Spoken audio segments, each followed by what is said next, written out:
Good morning. Good morning. Good morning, everyone. Good morning. Wow. Okay. One more time. Good morning, everyone. Good morning. Golly, Ned. All right. We'll call to order the June committee meetings for the State Board of Education of the state of Georgia, and let's find out who we've got online. We've got some people online. I see Scott Sweeney. Are you there? Yes. I see Nick Ellis. Are you there? Yes. All right. I believe we've got Helen Rice. Yes. And Miss Lisa Kennemore, are you on as well? She's trying to get on. Just try to get okay. All right. Somebody call her and tell her to call on in. Are you calling? Is this for rules? I called the rules number. Yes, I it's think. for rules. Would Yes. somebody call her and tell her to call in for rules?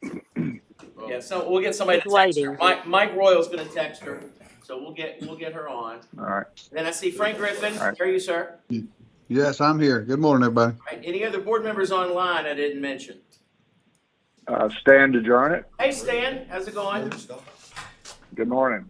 All right, and then here live we've got wow, hey, we're just right there. Scott Sweeney, just amazing. Kenneth Mason, Dennis Petty, Matt Donaldson, Mike Royal, Mr. Michael Cabito in his final meeting as the ex officio member of the State Board of Education as Teacher of the Year. And so I will hand it over to Ms. Petty as Chair of Rules. And do you have a forum for your committee, Ms. Petty? Yes, sir, I do. With the ones online, I do have a forum. Perfect. You may proceed. All right, Dr. Taylor, I'll turn it over to you. Item number 1 is Georgia Milestones Assessment System Waiver for Mathematics for 2023-2024. This item is a request to approve a waiver of sections 3A, 3B, and 3C of State Board of Education Rule 160-4-2-.11, Promotion, Placement, and Retention, and sections 2D, 2E, and 2F of State Board Rule 160-4-2-.13, statewide passing score for the 2023-2024 school year for the content area of mathematics. The 2023-24 school year marks the first operational administration of the updated Georgia Milestones mathematics tests aligned with the new Georgia K-12 mathematics standards. Given the implementation of new mathematics tests, there is significant technical work that must be completed prior to releasing student scores, including but not limited to setting achievement expectations, otherwise known as cut scores. Test results cannot be issued until the technical work is completed, and this technical work will be completed during the summer of 2024, with student scores being released in late summer or early fall of 2024. As such, it is requested that the State Board waives the requirement that mathematics results be used in promotion and retention decisions in grades 5 and 8, and the requirement that the end-of-course measure in mathematics contributes to the final course grade for the 2023-2024 school year. All right, comments, questions, concerns from anyone on item number 1? I've got a question. What is the long range goal for this? Because we've had these standards out for 2 years, right? And working on them. And so tell me why we need it right now to do this waiver.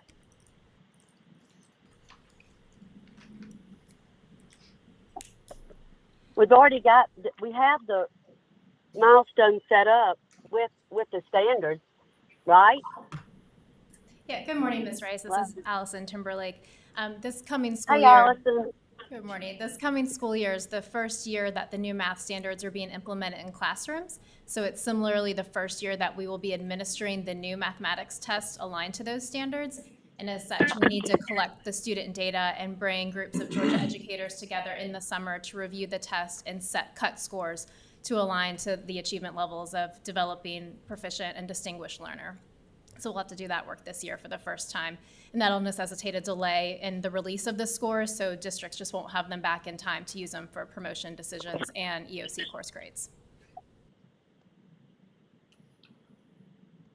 So we're doing Okay. two things, right, then, though. We're one, the waiver on the milestones, but then two, the cut scores that we haven't even done. So are we preemptively doing it? No, so you'll get to do that next summer. So we always administer the assessments first to get the student data on how students performed. Then we'll have a standard setting meeting next summer with Georgia educators to set the cut scores. And then we'll bring them to you since the state board officially adopts the achievement standards for the assessment. And then once you adopt that, we'll be able to release scores to districts. It's like a calibration process. So you're putting it in English for me. Thank you. And some of you may recall, we did this the first year when we administered Georgia milestones as well for all Yeah. 4 content I remember. areas. I remember. That's how you can say align. Yeah. You know, that's there has to be some process to go from, what it was to what it is, and assessment wise. So you speak Mike. You've had to do it for a long time, many years. So is You it, speak so is Allison, it, though. I'm getting there. I don't want to admit it, but I'm getting it. so is it 5th and 8th grade? Yes, we're requesting that you waive the promotion rule for grades 5 and 8 because that's where it's in place for mathematics, as well as the EOC requirement for algebra. Uh-huh. It's 5, 8, and algebra and math. Because you need we got the new standards and it's aligned, you need the time to calculate the data, get the psychometricians or whatever the heck they are. Exactly. Okay. Do them, okay. Okay. Anyone else have any questions? I have a question. So once you gather the data, about how long do you think that would take in the summer to be able to pull the data and what scores may be? Yeah, the standard setting meeting itself will take about a week in the summer once we're prepared for it. After that, it's the process of preparing that information and either bringing it to a scheduled board meeting or having a called meeting for you all to review and adopt those achievement standards. Then we can begin the reporting process. My hope is that we'll be able to report scores in August, but until we get it all scheduled out, I don't know for sure. Okay.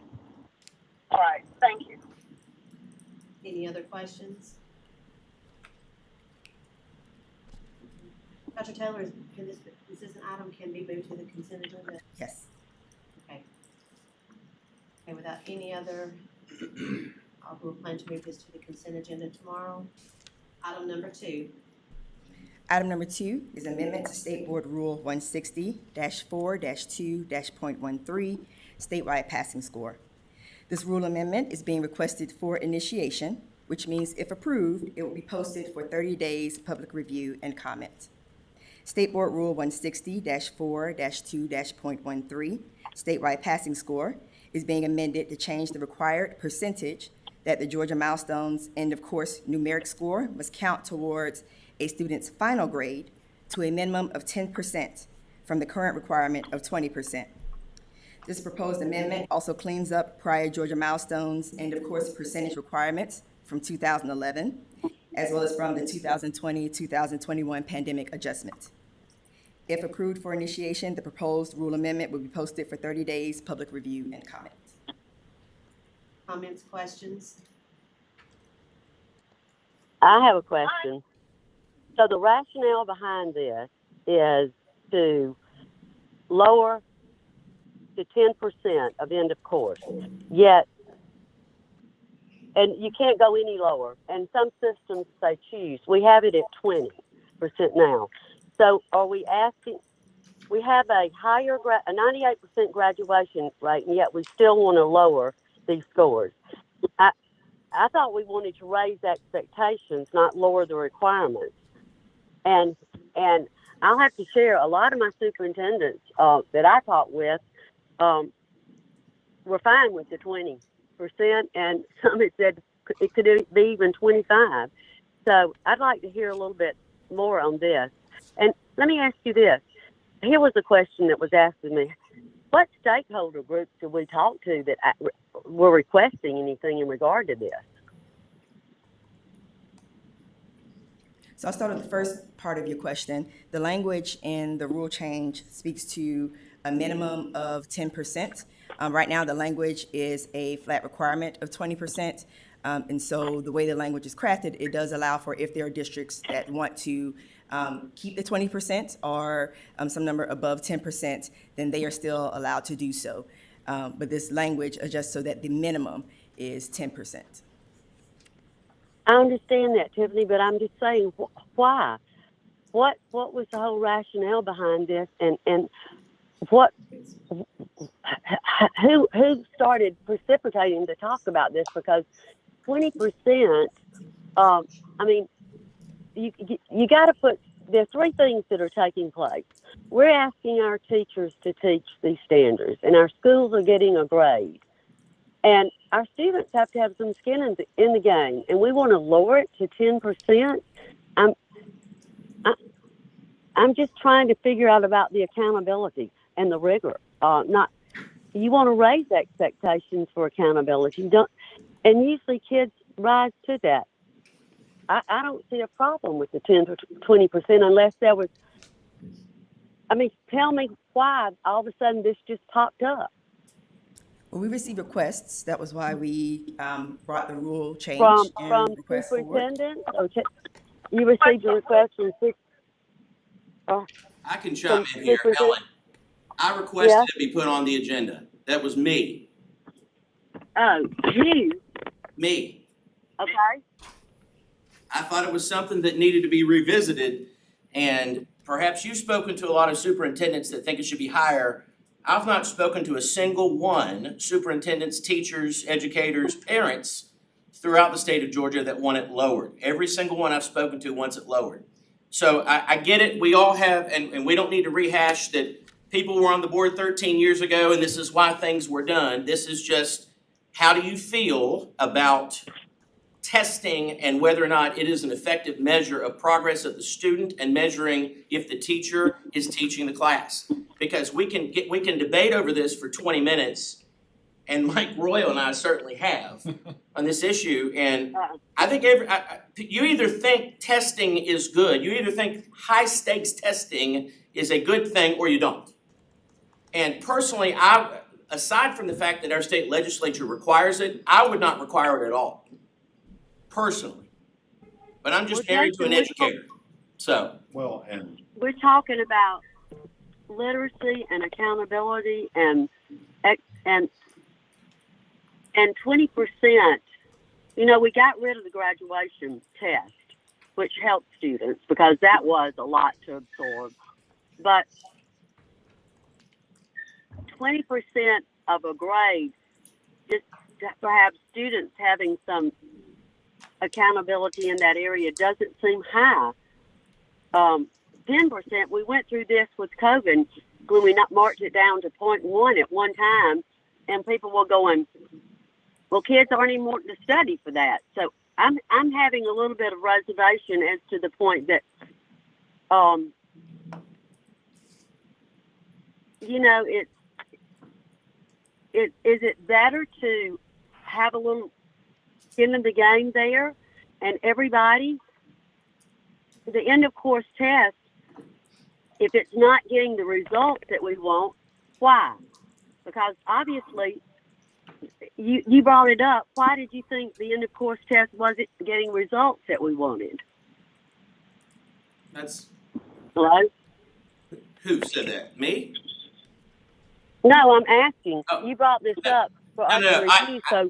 I don't think the end of course test is a good measure of whether or not the student has learned material for the year. We have formative and summative assessments throughout the year. Why do we have to have a high stakes test at the end of the year? The one shot that they get, I mean, you know, you could say, well, in the real world, they have these high stakes things that happen. They can take the SAT, the ACT as many times as they want. They can take the LSAT if they want to go to professional school, to law school as many times as they want. You can take the bar exam. I know great lawyers that have had to take the bar exam multiple times. And these are 14, 15, and 16-year-olds that we're putting into high-stakes situations with 20% of their grade.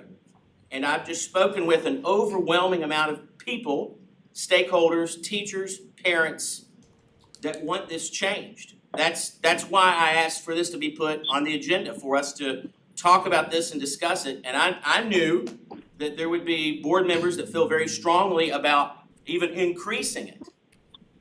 And I understand that. No, I think we I just came feel- up with a great alignment several years ago, but I'm just saying the end of course test is a reflection of what that student has gleaned from that course that year. That's your opinion. Well, that's what I just Mr. asked.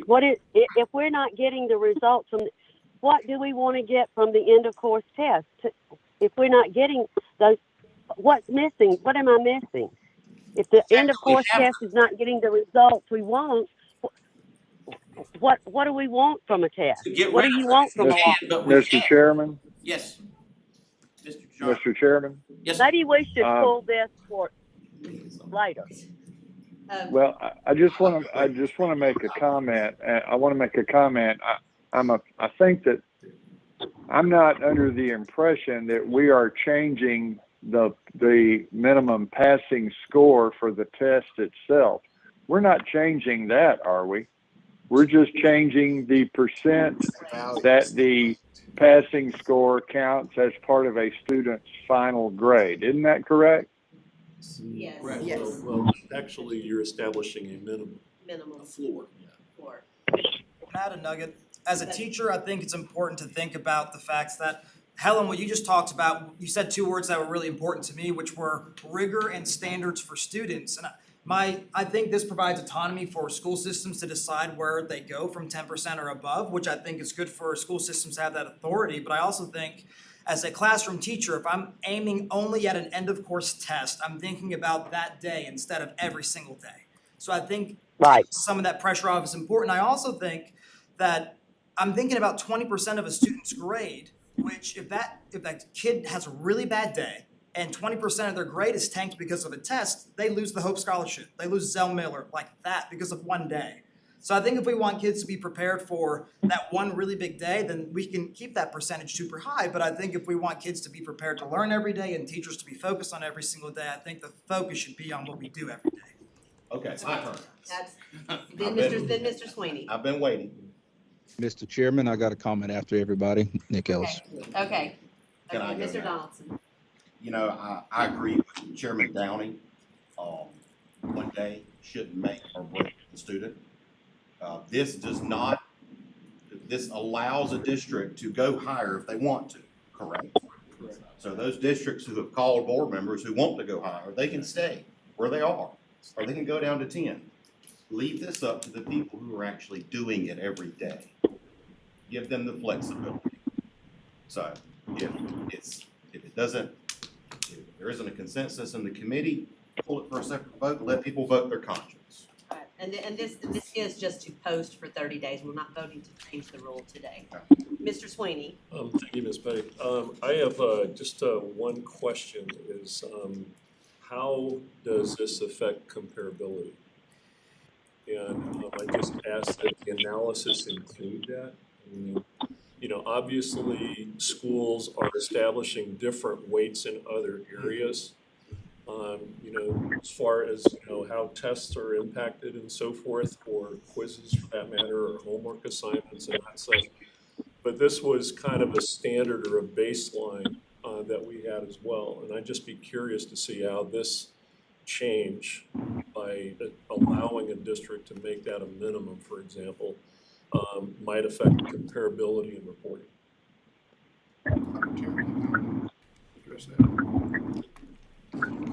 This change wouldn't impact the Georgia Milestones assessment at all. Can't hear you. This change would not impact the Georgia Milestones assessment at all. So those scores would be completely comparable, as would the grade equivalent that students get when they take the EOC that's used for their final exam. This change would just be changing the weight that it carries for students' course grades in their courses and on their transcripts. Okay. Mr. Ellis. I just want to say that, you know, coming from a local perspective, just a few months ago, I've seen the impact that 20% causes, you know, to students and also to teachers when they deal with a negative result of these grades. But I also am concerned about the rigor, and I'll say this: I do support us lowering it and giving districts the flexibility to add their percentage.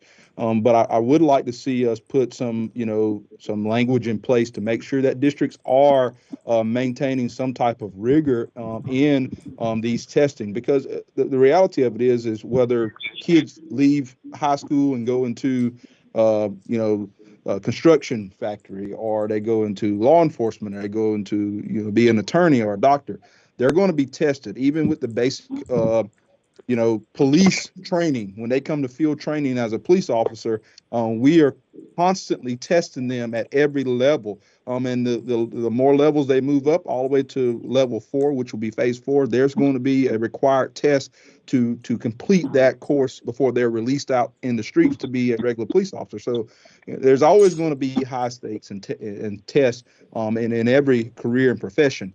If we take away completely, again, we're not preparing them for the real world. But, you know, lowering it could give an incentive to help kids, you know, be more ready and be more prepared. But school districts do need to have some standards in place. And as we all know, some school districts will probably, if we chose to go to the 10%, they'll probably take the option of just, hey, I'm just going to do the bare minimum of 10%. And to me, that would be crazy. But you know, I do think that, you know, having a statewide lowering would really help some of the students that we're serving in this district, not focus on just this end of course, but also, as Mr. Michael said, preparing for, you know, life after and life that will go into the workforce in college. Thank you, Mr. Ellis. Hey, Wait, Superintendent. Jenna, Let's go ahead. Go ahead. Oh, sorry. Go ahead, Martha. Hey, this is Martha Zoller. I agree with Nick, and I still think that 10% is substantial. Okay, it is. I think what it does is it's a nice compromise between where we were and giving the opportunity for school systems to have the choice. But I don't think we should talk about 10% as if it's not substantial. That is still a substantial impact on a final grade. Okay. Superintendent Woods, would you like? I would just say, get the 10%, it is a grade level deviation. I mean, you can have an impact on the student's grade. So yes, I think as Ms. Zoller said, it is substantial. In the past, again, when I look at when we've had final exams, typically it was 10% of a student's grade. So again, I think that's there. I think you're looking at comparability, because you've got to look at what kids are taking. We have a lot of kids who are now taking AP biology. They are taking AP algebra. And so, I mean, you're looking at some pretty rigorous courses just off the bat. So a lot of our kids, many of our kids now are now taking algebra at 8th grade. And so I think that as you look at rigor is there. Nothing has changed as far as cut scores, passing, things of that nature. I mean, that you still have to perform. All we're looking at is that, you know, what impact would it have on a student's final grade? And so I think we have to, you know, again, be thinking long term. Nothing changes. I mean, if a school district wants to raise it up to 30, 40, or 50%, they have the ability to do so. They can set that, you know, across the board. But I do think that, you know, in light of the various classes that students take, you know, it is a very fair representation of what we want. I think it does not diminish, you know, our standard setting. It does not diminish the expectations. But I can tell you as a classroom teacher, 10% is a substantial, you know, amount for any student's grade. So, I mean, they cannot go in there and take that lightly. Any other comments? Yes, Mr. Royal. Got a couple, but what I want to talk about is the one-day argument. My kids say I use analogies for everything, and I do. It's how I learn. It's how I've taught them. And I'm going to back up. One, is I think we're setting a good example here of what boards should do. We can disagree on something. At the end of the day, you voice your opinion and you do it, but then at the end of the day, I don't know if I should say this, we're gonna go have a drink together. You know, Jason and I had a very spirited debate on this last night, but he's still my buddy and I probably owe him the first drink after our conversation from last night. I don't know about that. But the one-day argument is one test is a complete red herring fallacy. That's like saying that the strikeout in the ninth inning with a runner on second and you lost the ball game because of that strikeout, that's the reason you lost the ball game. No, it's because of the error in the third inning, the missed bunt in the second. It's a combination of 9 innings and 20 however at-bats that you had. It's a combination of all that. When a kid is missing the Hope Scholarship, and I hate it because it does happen, I know it happens. And we talk about children and you want to see their faces. But when you're talking about a child that misses the Hope Scholarship because they didn't get the that EOC, it wasn't because of that day, that one day of that senior year is the totality of why they missed it. There were 25 other courses that led up to that being a 2.98 and not a 3.1. It wasn't that one day, and it's a sum of all that. The other thing I just say is, you know, we're talking about the EOC courses here. We have, what, is it 4 or 5? 4? Okay. We have 4 EOCs. We have 4 courses that we have said as a state, kids need to have a good base knowledge of this to be, Nick used the term real world. If they're going out to the real world, whether that's a job and be a productive citizen, or that's going on to college, or that's trying to get a Hope Scholarship, we're saying that these 4 courses, they need to have, we need to really know as a state, not based on how good was your math teacher in Gray versus how good was my daughter's AP teacher at Archer. And as a standard for the state of Georgia is saying that we have to have a good, we want to know in these 4 course areas that they have a good foundation enough to go out and get into the real world. This isn't on all 25, it's on 4. And to do that. And because Matt, you said leave it up to the people who do it. And that, we are a local control state. But our role is, as sent over by the legislature on a lot of this, is to set statewide policy. If we were to do that, I mean, if we said that on everything, which I know you don't advocate for that, but if we were to say that on everything, then we don't even need to be here. We need to let each LEA do their job and give a diploma. But part of what we are doing in our role as the State Board of Education is to say when a kid goes to out of state or anywhere that they've got that Georgia diploma, that it's worth something, that it has meaning, and that that child has achieved a minimum standard. And that's what we're talking about. And it is really easy, and Finn and I were talking about this, because you get from public policy, which is what we have to do a lot of on this board, set policy, set minimums, set standards, and looking at a child's face in the classroom. Every one of you have seen me get emotional over some of the decisions we've had to make, because we are. At the end of the day, this is about kids and chairs. But at the end of the day, are we doing them a policy favor by watering down the requirements again in these 4 key areas, not holding districts accountable to teaching in these 4 key areas? And do they spend a month, if they spend a month teaching this test, shame on them. I really like our pilot program and our summative assessments where they're assessing and going throughout, and that's a whole nother argument on the pilot program and what we aren't doing as a state to support that program. That's a whole different policy issue.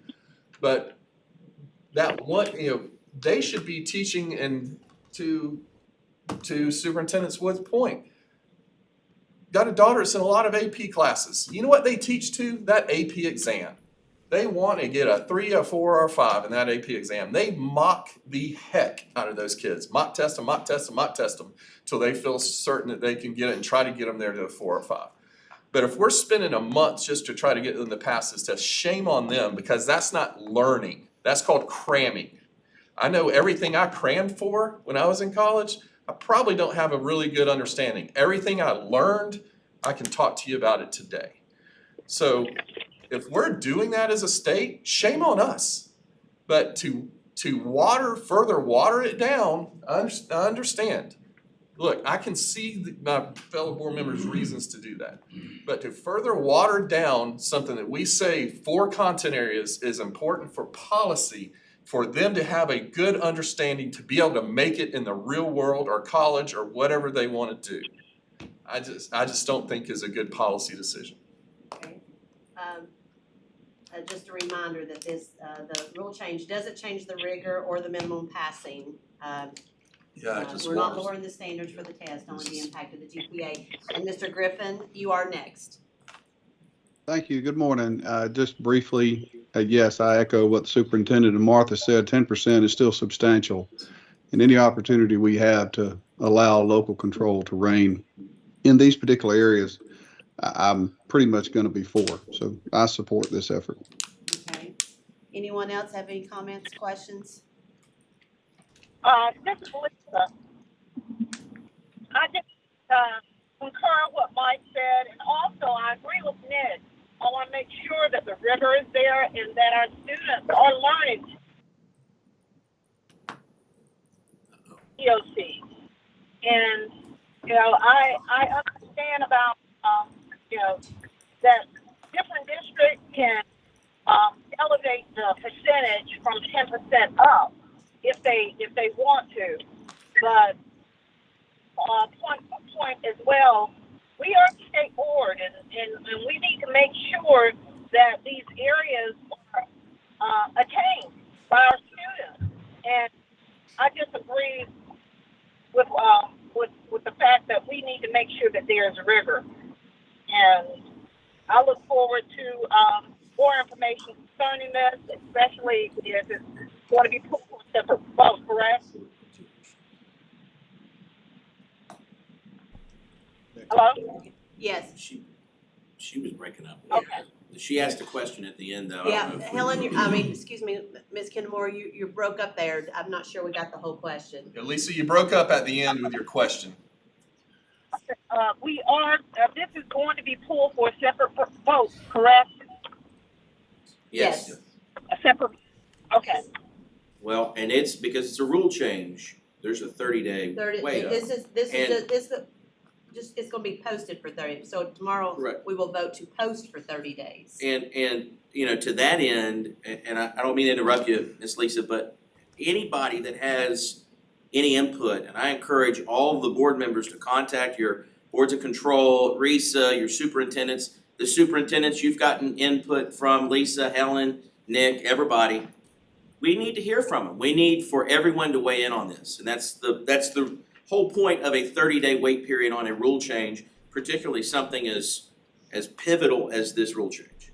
So, Mr. Sweeney? A couple of questions. When, if this is changed, and let's just say that we post for 30 days, and then the board decides to adopt this, when will this go into effect for the next school year? Okay. How does that impact the schools, for example? Are they going to have to make a rule change themselves at the board level? I would think if they decide to go above the state minimum 10. Right. If they want any change above that would have to be Okay. decided. So is the timing adequate that allows for that? it's the beginning of the school year. Yeah. I mean, the school year won't have even Because We've done much more with less. Yeah, the earliest, again, Dr. Timberlake, the earliest we will be giving our EOCs would be for those that are on block scheduling, so Yeah. December, November, late November, somewhere in that area. But for the new school year, we always have a window open. I mean, you do have models where students may be completing courses in an accelerated timeline this fall. So I believe this would begin when it takes effect. We have schools beginning as early as late July. Yeah, but it's the end of the EOC, so Okay. you gotta know how to wait it. The other question is just an observation too, and I know that by and large, we have a lot of support for formative assessments. And I think that allowing districts the flexibility, let's say to go to 10%, for example, on the test that we're discussing today, it may give them maybe further impetus to expand their formative assessments. So that may be an opportunity the districts can take care of as well. Okay. Any other comments, questions? Okay, we will pull this for a separate vote to post for 30 days tomorrow. All right, item number 3, Ms. Taylor. Item number 3, our request to amend biotechnology course revisions. This is a request to post the revised standards for the essentials of biotechnology and applications of biotechnology courses for public review and comment. Biotechnology and healthcare professionals in Georgia requested a review of these course standards to update the content as the current standards were adopted in 2013. These professionals, along with secondary and post-secondary biotechnology teachers, collaborated with the Standards Writing Committee to create the revised standards. Major necessary revisions, including updates in infection control and safety specifications in awareness, prevention, and reporting procedures, along with advanced techniques in biotechnology and the inclusion of newly discovered biotechnology products were included.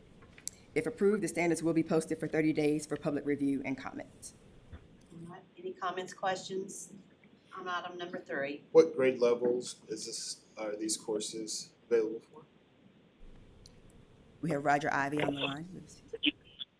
This is 9 through 12, high school. Thank you. Same thing with the next item. Yes, all of these that are coming up are all high school. Thank you. Pathways. Any other comments, questions? Okay, we will plan to move this to the consent agenda to post. Dr. Taylor, item number 4. Item number 4 is a request to post the revised standards for introduction to healthcare science for public review and comment. Healthcare professionals and healthcare science teachers in Georgia requested a review of these core standards to reflect the current industry, as the current standards were adopted in 2013, and to provide articulation credit opportunities within the technical college system of Georgia. These professionals collaborated with the Standards Writing Committee to create the revised standards. Updates were made to equip learners with current understanding of the use of telemedicine, improved communication skills between patients and healthcare workers, increased awareness of self-health and wellness as a healthcare provider, and enhanced infection control and safety procedures used in the industry. If approved, the standards will be posted for 30 days for public review and comment. Any comments, questions on item number 4? Okay, we'll plan to move this to the consent agenda post. Dr. Taylor, item number 5. Item number 5 is a request to post a new course, Light Duty Hybrid Electric Vehicle Technology, for public review and comment. As more hybrid and electric vehicles enter the market, a need for entry-level technicians to know and understand the operational concepts of these vehicles is imperative. This course is being proposed as a 4th course for students in the Automobile Service Technology pathway. Industry experts and educators came together to develop the standards for the course, Light Duty Hybrid Electric Vehicle Technology. If approved, the standards will be posted for 30 days for public review and comment. Okay, comments, questions on item number 5? Please. I have a question for Roger. Roger, is this the course that we would promote for the new Hyundai plant for the meeting we had a couple weeks ago? No, this one is part of our automotive service pathways. It's to provide those students who are going to be technicians with entry-level concepts dealing with the EVs and hybrids, because there's more and more of those coming into the repair facilities. The one that we talked about a couple of weeks ago is in development. Thank you, Roger. Thank you. Mr. Mason? No comment. Any other comments, questions? Plan to move this to the consent agenda tomorrow. Dr. Taylor, item number 6. Item number 6 is a request to post the revised standards for marketing principles for public review and comment. Marketing teachers and marketing professionals in Georgia requested a review of these core standards to update the content, as the current standards were adopted in 2013. Business and industry experts, along with secondary and post-secondary marketing teachers, along with CTAE administrators, collaborated with the Standards Writing Committee to create the revised standards. Revisions include information on advancements in technology and its impact on marketing strategies, an introduction to social media and digital marketing techniques, and more depth for market analysis, customer relationships, and branding. If approved, the standards will be posted for 30 days for public review and comment. Any comments, questions from any of the board members? Okay, then we'll plan to move this to the consent agenda tomorrow. Dr. Taylor, item number 7. Item number 7, 2023-2024, local board governance training providers. The State Board of Education has adopted State Board governance standards for local boards as the basis for local school board member training. In June 2011, the State Board adopted a document entitled Training Requirements for Members of Local Boards of Education and Members of Local Education Agencies in response to the passage of Senate Bill 84 during the 2010 legislative session. One of the provisions set forth in this document requires the Georgia Department of Education to approve training providers and courses for training credits. The training providers on the attached list, if approved, will conduct local school board member training, utilizing curricula aligned with the State Board of Education governance standards for local boards, and will meet identified needs for improvement as submitted in local boards' training programs. Okay. Any comments, questions, concerns about item number 7? I have a question. This is Frank. It is about this, but just sparked a question in my mind. Is there any requirement for us as the state board to have governance training on a regular basis?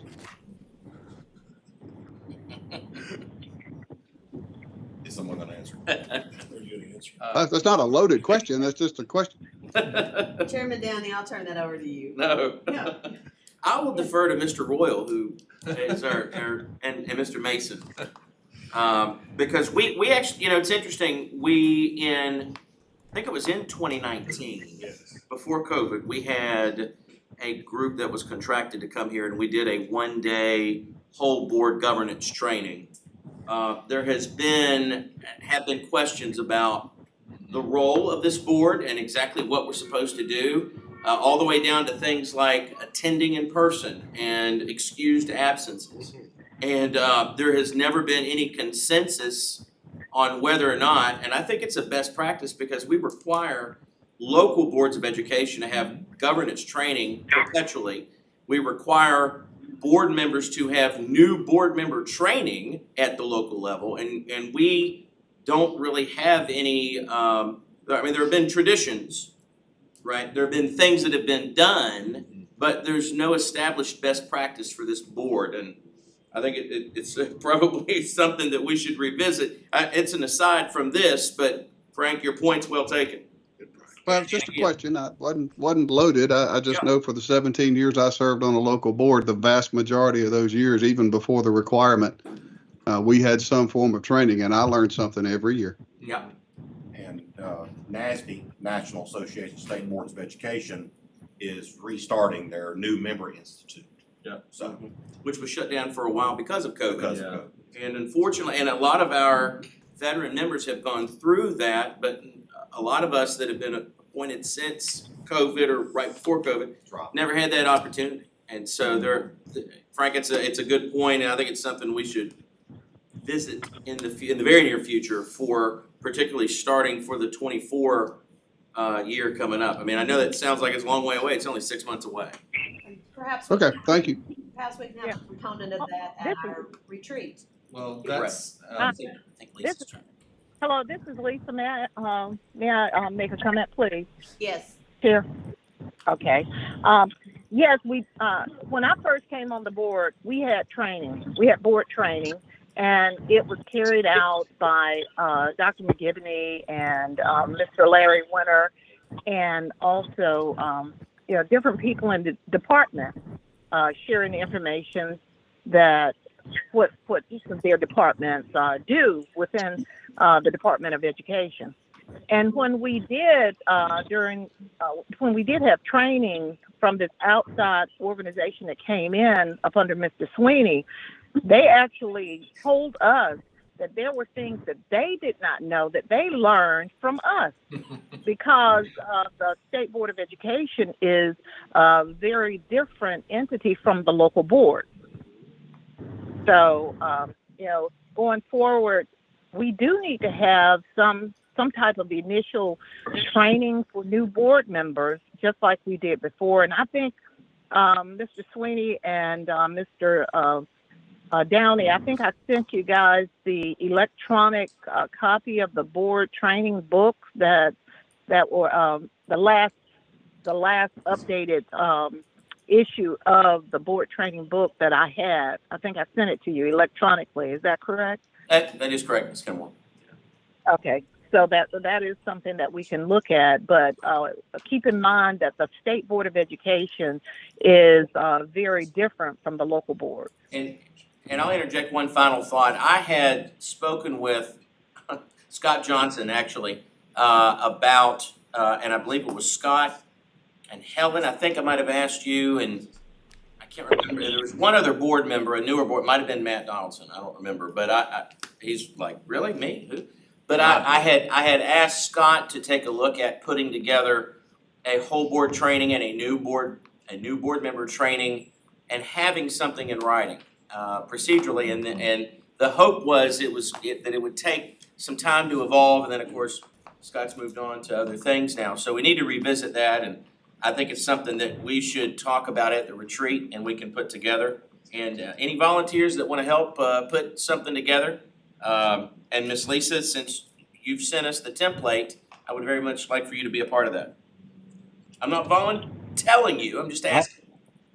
I'm nominating Frank as well because he served as our former president of the Georgia School Board Association, and he was very instrumental in this governance model that they teach. And I know Frank probably don't want to do that, but he was very good. I learned a lot from him during my time at GSBA. So. Right. Well, and Ms. Martha Zoller's putting together with Finna the agenda for our retreat coming up in October. And Martha, if you're still on the line, let's definitely put some time to discuss this in October. Okay. Frank brought it up, so he gets to chair it. There we go. There you go. Okay. Well, he did a phenomenal job at GSBA. So. I just, sorry I stepped off into that, but I just had a question. It's okay. That was a good one, Frank. Anything else on item number 7? Okay, we'll plan to move that to the consent agenda tomorrow. Dr. Taylor, item number 8. Item number 8 is Special Needs Scholarship Program 2023-2024 private school list. The Official Code of Georgia Annotated, Section 20-2-2115, requires the State Board of Education to authorize private schools that will be eligible to participate in the Georgia Special Needs Scholarship Program. Private schools that are interested in participating in the program have until June 30th, 2023 to apply for the 2023-2024 school year and must meet eligibility requirements outlined in rule and law to be considered. Having met these eligibility requirements, the following new private schools are seeking to participate in the Georgia Special Needs Scholarship Program. Athens Academy in Clark County, which serves grades 1 through 12. Augusta Heritage Private School in Richmond County, serving kindergarten through grade 6. Christ the King Catholic School in Fulton County, serving grades kindergarten through 6. Deerfield Windsor Private School in Dougherty County, serving grades kindergarten through 12. Lakeview Academy in Hall County, serving grades kindergarten through 12. North Henry Academy in Henry County, serving grades kindergarten through 11. And St. Joseph Catholic Parish School in Clark County, serving grades kindergarten through 8. Okay. Any comments, questions on item number 8? I have one. How many schools are on that list now with these 7? With the addition of these 7, that would bring us to 294. Okay, thank you. Okay. Any other comments or questions? Not, Chairman, that concludes the business of the Rules Committee. All right, thank you, Jenny. All right, at this time, I will entertain a motion to go into executive session for purposes of discussing personnel and legal matters. Motion. Thank you, Mr. Johnson. No second. Ms. Sweeney, discussion, all in favor? Please signify by saying aye. Aye. Any opposed? Aye. I'm sorry, yes, aye? Aye or nay? Aye, okay. All right, we will be in executive session. We will return at 1 o'clock, at which time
All right. You're 4 minutes behind. It's 1:04 PM. I will at this time entertain a motion to come out of executive session. So Mr. moved. Sweeney, thank you. Second? Second. Mr. Donaldson, any discussion? All in favor, please signify by saying aye. Aye. Any opposed? All right, at this time, we will turn to Mr. Donaldson for the Budget Committee. And Mr. Donaldson, I will ask if you have a quorum. You need 4. You might come sit with me over here. I have 4. Okay, you There may is proceed. quorum of the budget. Very good. We Benno, will will you start come it sit today with item 1. All right, this is a contract renewal for Lexile. The contract is to provide a Lexile score for each student receiving a scale score in the Georgia Milestones English Language Arts. The contract is not to exceed $1.1 million. Any questions or comments? Item 2. All right, this is WIDA. Purpose of this contract is to provide for printing, distribution, administration, scoring, and reporting of access for ELLs.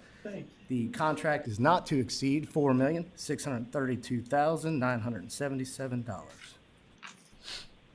Ladies out of order. He was feeling lonely over there. I mean, you know. I'm sorry. Any questions or comments? I do not rule Ms. Petty out of order. Item 3. All right, this is Keenville. The purpose of this contract is to maintain Keenville as a formative assessment for the 2023-2024 school year and transition to an instructional resource beginning 2024-2025. The contract amount is not to exceed $482,395. Any questions or comments? Item 4. All right, this is Youth Science Market Acceleration Project. The purpose of this contract is to improve the academic and career planning capabilities to support the continued use of Youth Science Profile System. The contract is not to exceed $1,410,000. Any questions or comments? Item 5. All right, this is a contract for our youth science. The purpose of this one is to provide students with the access to opportunities for career development from middle school through post-secondary. The contract is not to exceed $493,060. Any questions or comments? Item 6. All right, this is our FY24 agricultural education grants. This is to provide funds appropriated by the General Assembly for the enrichment and educational experiences of integral agricultural education programs. The total grant amount is not to exceed $13,182,787. Any questions or comments? Just really going back to the youth science, I was pulling it back up. I do want to highlight, just for our members, the success of that. I'm just seeing here, 111,000 high school students used that in FY23. That's pretty incredible that they're using that as a tool to help guide them and their studies and endeavors. But Then you got the middle schoolers coming yes, behind. 103,000, Right. 104 actually rounding up, middle school students. So in total, then that would be 212, around 212,000 students utilize that program. Good comment. And, Mr. Chairman, this is just a question on that. Do the students still get 10 years plus of review from the e-science group? You know, they can be involved for several years with support from them. That's still part of the e-science contract? Let's see. This is Dr. Wall's item. Is there someone here from CTAE who can answer that question? Yes. Yes, Ms. Rice. Yeah. How fortunate is that if you're a senior and you want to go on into work or college or technical, you can still get advice from them. I think it's a real plus. Thank you. All right, any comments on item 6? Hearing none, item 7. All right, this is our FY24 construction-related equipment grants. These grants are to provide supplemental financial support for the key career and technical area of construction-related equipment for use in new or newly modified CTAE lab facilities. The total grant amount is not to exceed $4,617,250. Any questions or comments? Item 8.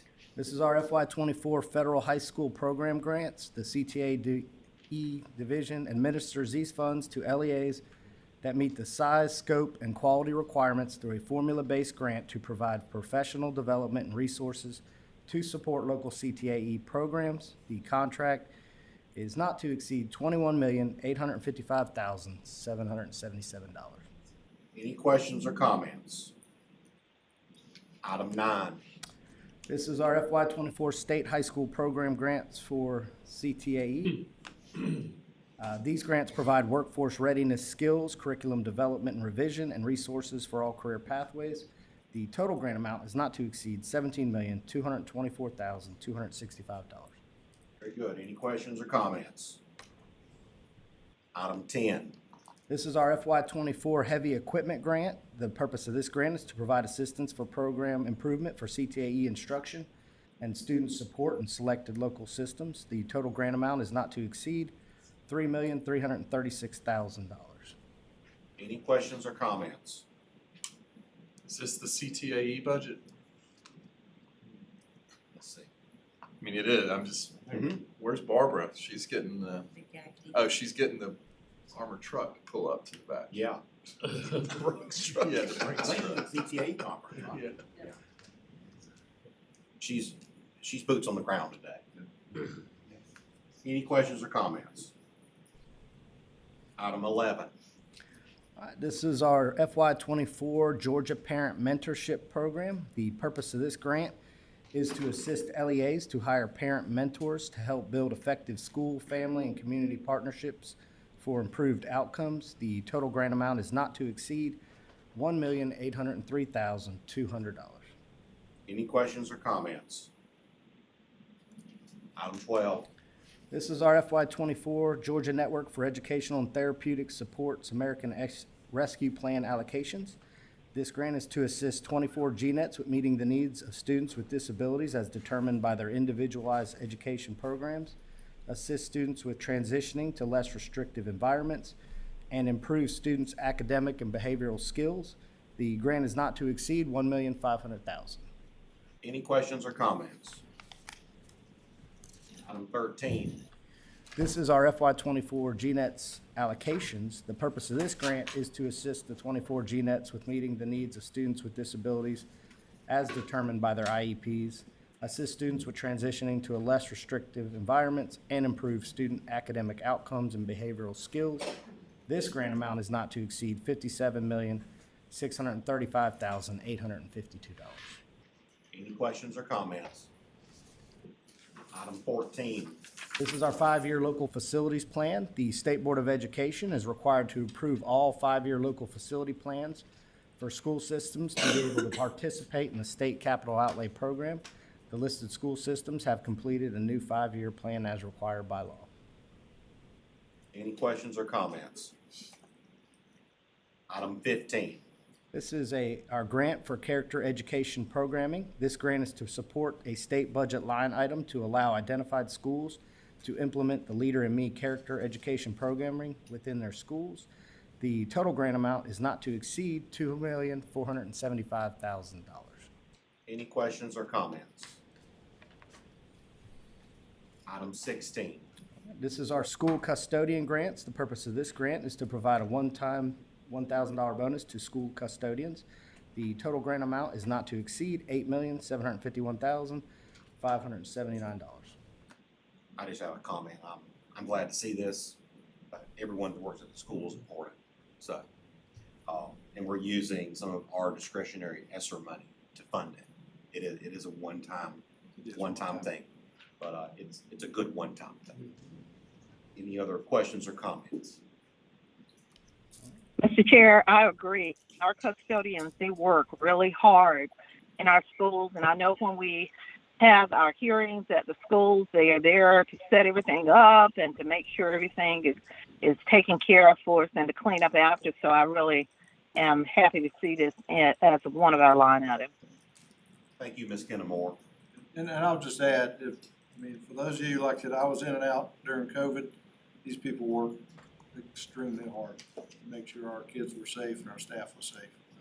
That it was above and beyond. And a group of people that, they don't get paid a lot. And you'll notice in the allocations, it's odd numbers because they're actually gonna receive a net of $1,000. So we're including enough to pay the FICA, to pay the portion, so the net is 1,000. Is that right, Superintendent? That's why the allocations per county are strange numbers, that's why. So they should get a net of $1,000. Any other questions or comments? Item 17.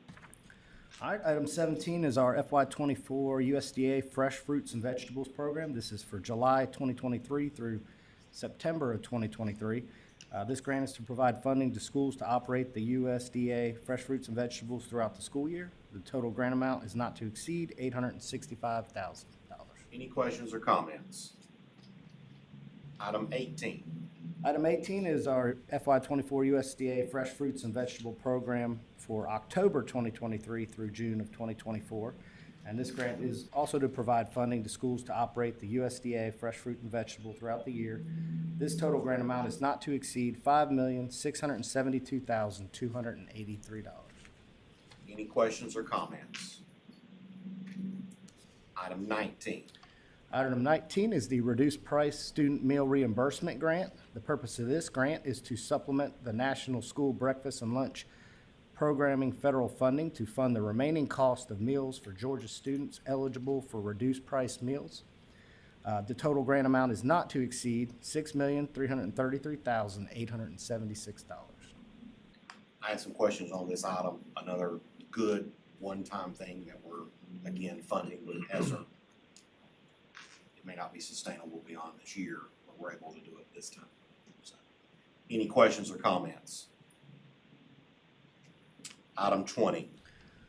All right, item 20 is a contract renewal for Voices for Georgia's Children. This contract renewal is needed to provide ongoing administration of a competitive grant process for art, summer enrichment, and after-school program funds. The contract amount is not to exceed $1,572,120. Any questions or comments? Item 21. Item 21 is our grant for building opportunities and out-of-school time boost, targeted grant for foster youth. Boost grants are designed to expand access to and improve the quality of after-school and summer learning opportunities for Georgia students. The total grant amount is not to exceed $321,500. Any questions or comments? Item 22. Item 22 is a contract renewal for FY24 Communities in Schools of Georgia. The purpose of this contract is to fund and support affiliates implementing the Communities in Schools model for dropout prevention and recovery. The total contract amount is not to exceed $1,690,100. Any questions or comments? Item 23. Item 23 is our FY24 RESA supplemental grants. The purpose of this grant is to provide state and federal funds to RESAs for school improvement specialists, educational technology services, mathematics mentors, English language arts specialists, school climate specialists, wraparound coordinators, academic recovery specialists, the Growing Readers Program, leadership coaching for rural schools, and the Rural Network Initiative. The total grant amount is not to exceed $20,894,860. Any questions or comments?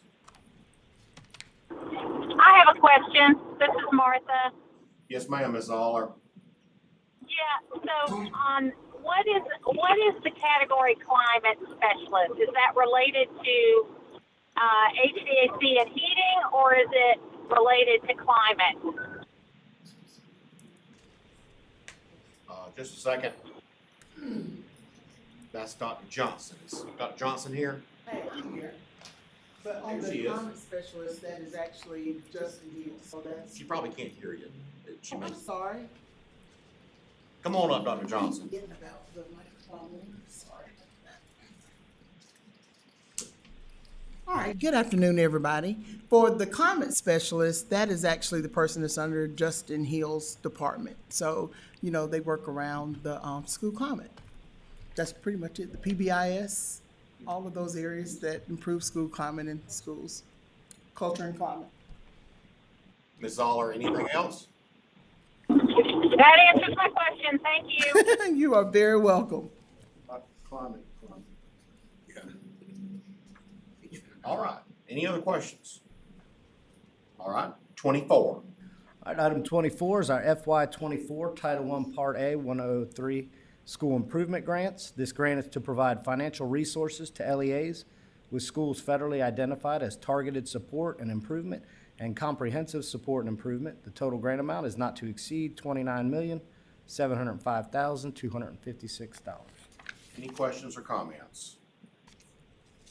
Item 25. Item 25 is a contract with Board of Control for Southern Region Education Board. The purpose of this contract is to obtain services and supports to assist school systems with historically low administrative retention rates. The contract is not to exceed $88,800. Any questions or comments? So you can pull this for a separate vote? Yes, it was under 250 and under, and I asked them to pull it as a separate item. So it could be pulled for a separate vote. Any questions or comments? Okay. 26. All right, item 26 is a contract with the College Board Advanced Placement. The purpose of this contract is to obtain services and products related to the provision of AP exams for low-income and AP STEM students for May 2024. The total contract amount is not to exceed $3,734,130. Any questions or comments? 27. 27 is a contract with the College Board PSAT NMSQT. The purpose of this contract is to ensure that each 10th grader enrolled in Georgia Public High School has access to the fall 2023 PSAT NMSQT exam. The total contract amount is not to exceed $1,190,000. Any questions or comments? Yes. Mr. Sweeney. I guess the question is this kind of a flat, it says obviously not to exceed, and typically the PSAT is done, the cost is a per test issued basis. Is there any chance that we exceed that? Yeah, and what we'd normally do in that circumstance, we would go in the amended budget and request additional funds to cover that. Thank you. Anything else? Item 28. All right, item 28 is a contract with Georgia Public Broadcasting. The purpose of this contract is to develop and deliver high-quality, Georgia-aligned instructional resources across all content areas. The total contract amount is not to exceed $3 million. Any questions or comments? Mr. Roy. On this one, I mean, that's very broad. I see it's for K-12, but how is it gonna be delivered? What are they gonna develop? What are the focus areas? What's? I too had some questions. We'll let April give us a summary there. All right, so as you know, we sent out a notification just recently that GPB and Georgia DOE actually earned an award together, and that's representative of the quality work that has been ongoing between our partnership. So the partnership actually brings the technicality and the expertise of Georgia Public Broadcasting, marries that with the content expertise and the standards and the resources that we need for our teachers in the classroom, and then we're able to really market and broadcast and expand the exposure of those resources across the state.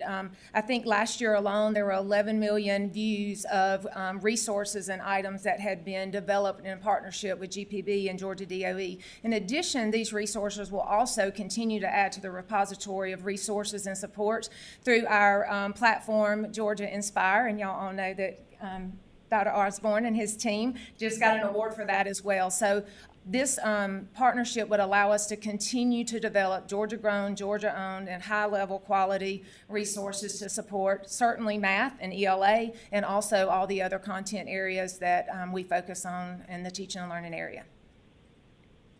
So will they be able to find it on? How are the teachers going to learn about it and utilize it? I guess through. So several ways. Many of the resources are connected in our Georgia Home Classroom, and so that is the direct link. It's also available to public. There are things that are available for stakeholders, parents, guardians, caregivers, and as well the Georgia Inspire. That's certainly operating out of the Georgia Connects platform, and there will continue to be a huge initiative in continuing to train leaders, teachers, educators, so that we are fully utilizing all the resources that are there. In fact, my team, they're required to make sure in every presentation that they present, they have to have a mini lesson on how to access Georgia Connects and Georgia Home Classroom so that we continue to get the message all the way down to our teachers, because that's all about making their job easier, and so they can spend more time on actual teaching and not have to spend as much time looking for quality vetted resources that are aligned to the Georgia standards. Any other questions? Good question, Mr. Roy. Hearing none, item 29. This is a contract with Rollins Center for Language and Literacy. The purpose of this contract is to develop and deliver high-quality research-based professional learning, collaborative communities, and coaching to support the science of reading and structured literacy efforts statewide. The total contract amount is not to exceed $6 million. Any questions or comments? April, your name's on this one again. Mr. Royal. April, won't you come back up? I'm actually going to defer to our new Director of Literacy, Oh, Amy awesome. Denny, and Okay. she will be able to provide some Welcome. additional information in that area. Again, this is obviously a significant grant on a very important area, which we've talked about a lot. I mean, it's very broad. Obviously throwing a lot of money at it, but how are we gonna utilize, what's gonna be the more narrow scope focus on what it's wrapped around and how we utilize it and get it to the teachers and the students in the classroom? Right. So, as you know, House Bill 538, the Georgia Literacy Act, requires an awful lot of the State Board of Education and the Georgia Department of Education. And so this contract is designed to assist with the professional learning, but to really create a very centralized framework so that we make sure that we have a good, solid, common language throughout the state of Georgia. But it's also designed to really bring in lots of other partners. You'll notice in the rationale portion of the item template that it talks about bringing together RESA representatives, partners from across the state, because it's going to take all of us. It's going to take great collaboration and great partnerships to make this work happen. So you all may be familiar with Cox Campus, which is part of the Rollins Center work. Their scientific advisory board is stellar. Some of the biggest names, some of the biggest researchers and scientists in this science of reading movement or structured literacy movement are on their scientific advisory board, vetting all of their courses that are in Cox Campus. But just courses, just professional learning is not going to be enough. We've got to have some really robust coaching that can happen across the state. The great thing is that Georgia already has a lot of people in place through our RESA system, through our Growing Readers programs, through our school systems that already have some coaches in place that we can utilize through the help of the Rollins Center to offer some coaching to, again, provide that structured framework and common language that we're going to need to make this successful. The other part I think that helps to make the professional learning successful, besides just good coaching, is really helping teachers see the bridge to practice. I can go to workshops and training all day long, but if I don't see how to take that learning and help my children do something differently, then it's all for naught. And we're asking a lot of teachers right now, and our teachers deserve the strong support of a really good coaching model. The Rollins Center already has developed some great coaching models and some great coaching cycles, and I think that what they have to bring to the table will allow us to get this work done and get this work done in a real collaborative way, but in a way that we can ensure that no matter where you live in Georgia, that you can depend on the fact that teachers are getting quality training and quality coaching that is going to lead to good things for the students sitting in front of them. Mr. Royal, anything else? I had some similar questions on this same board item, and April and I talked at length about it. I'll talk about the literacy summit that we're So the Literacy Summit is part of the contract. So I've noticed that in other states that I've been studying over the. Hang on just a second. If you're not speaking online, please mute yourself. We can hear your car. Thank you. I wasn't sure what I was hearing. I think it was a car. Go ahead. But you know, it's important for educators who are doing this work to have an opportunity to come together and to talk with one another in person and to talk about what's hard, what the challenges are, but also to talk about what's going right and what we're doing well, or what maybe this corner is doing really well that this corner over here can learn from. It's also an opportunity for us to really leverage that scientific advisory board that is active with the Rollins Center, those big names in the science of reading. It's an opportunity to leverage those relationships so that Georgia teachers and Georgia educators can hear directly from those people. To me, it's a way to honor what our teachers do every day. Teachers deserve those opportunities just like many other professionals have. And if we're going to take literacy seriously, then we need to have time for our teachers to convene and talk about those things and be surrounded by the leading researchers in the industry. Great. Thank you. Any other questions or comments? Matt, this is Helen. Mr. Is that Amy? Is that Amy? Ms. Rice, yes, Hey. you go ahead. Yeah, all right. Following up on what Matt just said, is there going to be districts that are going to be, I don't know, put in some kind of leadership cohort so that you can do that? Or can they apply for anything within their district to be a part of a leadership cohort? So, yes, that ma'am. works with literacy. That is. Was that what Matt was asking?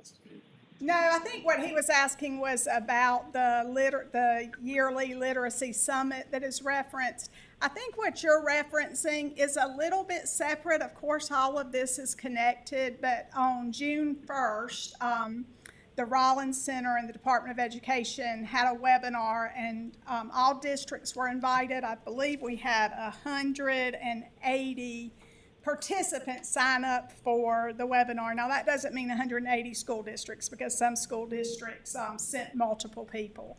But that navigation and implementation leadership cohort is something that the Rollins Center and the department had already partnered to do, and it's not part of this contract. But that would that partnership would train is not a great word to use there, but would engage 10 districts who were at a certain level of readiness to receive in-depth coaching and professional learning for their leaders from Rollins and also their teachers.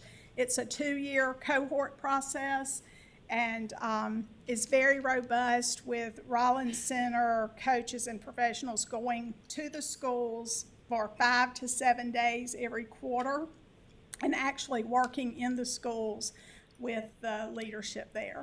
And their philosophy on that is that we can't just train teachers. We've got to also make sure that the leaders, the people in the schools that are charged with leading these literacy efforts, also have a deep understanding of what has to be present for students to learn to read and learn to read well. Very good. Okay. That would just add to your information bucket, though, of things that are working, best practices and kind of things, right? What you're talking about as an overall arching thing with literacy. Yes, ma'am. And that is modeled after a process that they've used with Marietta City Schools over the past 2 years. And now they are hoping to expand that. Yes, and several are familiar. Thank you. Thank you. Thank you, Ms. Rice. Did I hear another person wanting to comment online? Yes, Mr. Downey. This is Stan. Can I ask a question? Sure, Dr. DeJarnett, go ahead. I wanted to ask staff, Amy or April, you know, we're getting ready to gear up with the Council on Literacy's work, and I know there's a lot of people involved in this. Are they the folks over at GOSA and the folks that are going to be staffing up for that? Are they aware of this and they're okay with it, or are they ready to? They feel like this is congruent with the work of the Literacy Council. It certainly sounds like it is to me, but I wanted to make sure you'd run it by them. Yes, I've had several conversations. Actually, had a conversation this morning with GOSA's literacy coach, and actually had an opportunity to run into her downstairs at lunchtime, and had another opportunity to talk. And Okay.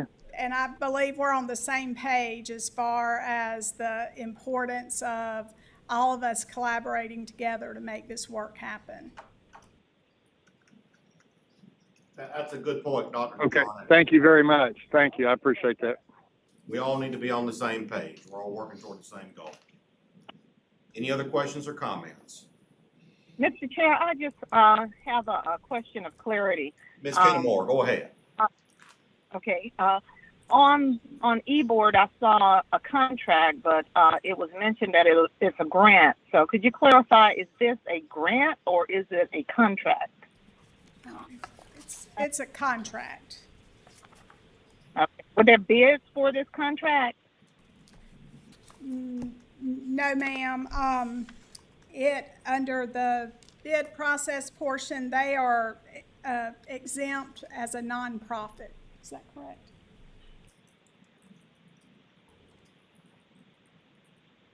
Anything else, Ms. Kenmore?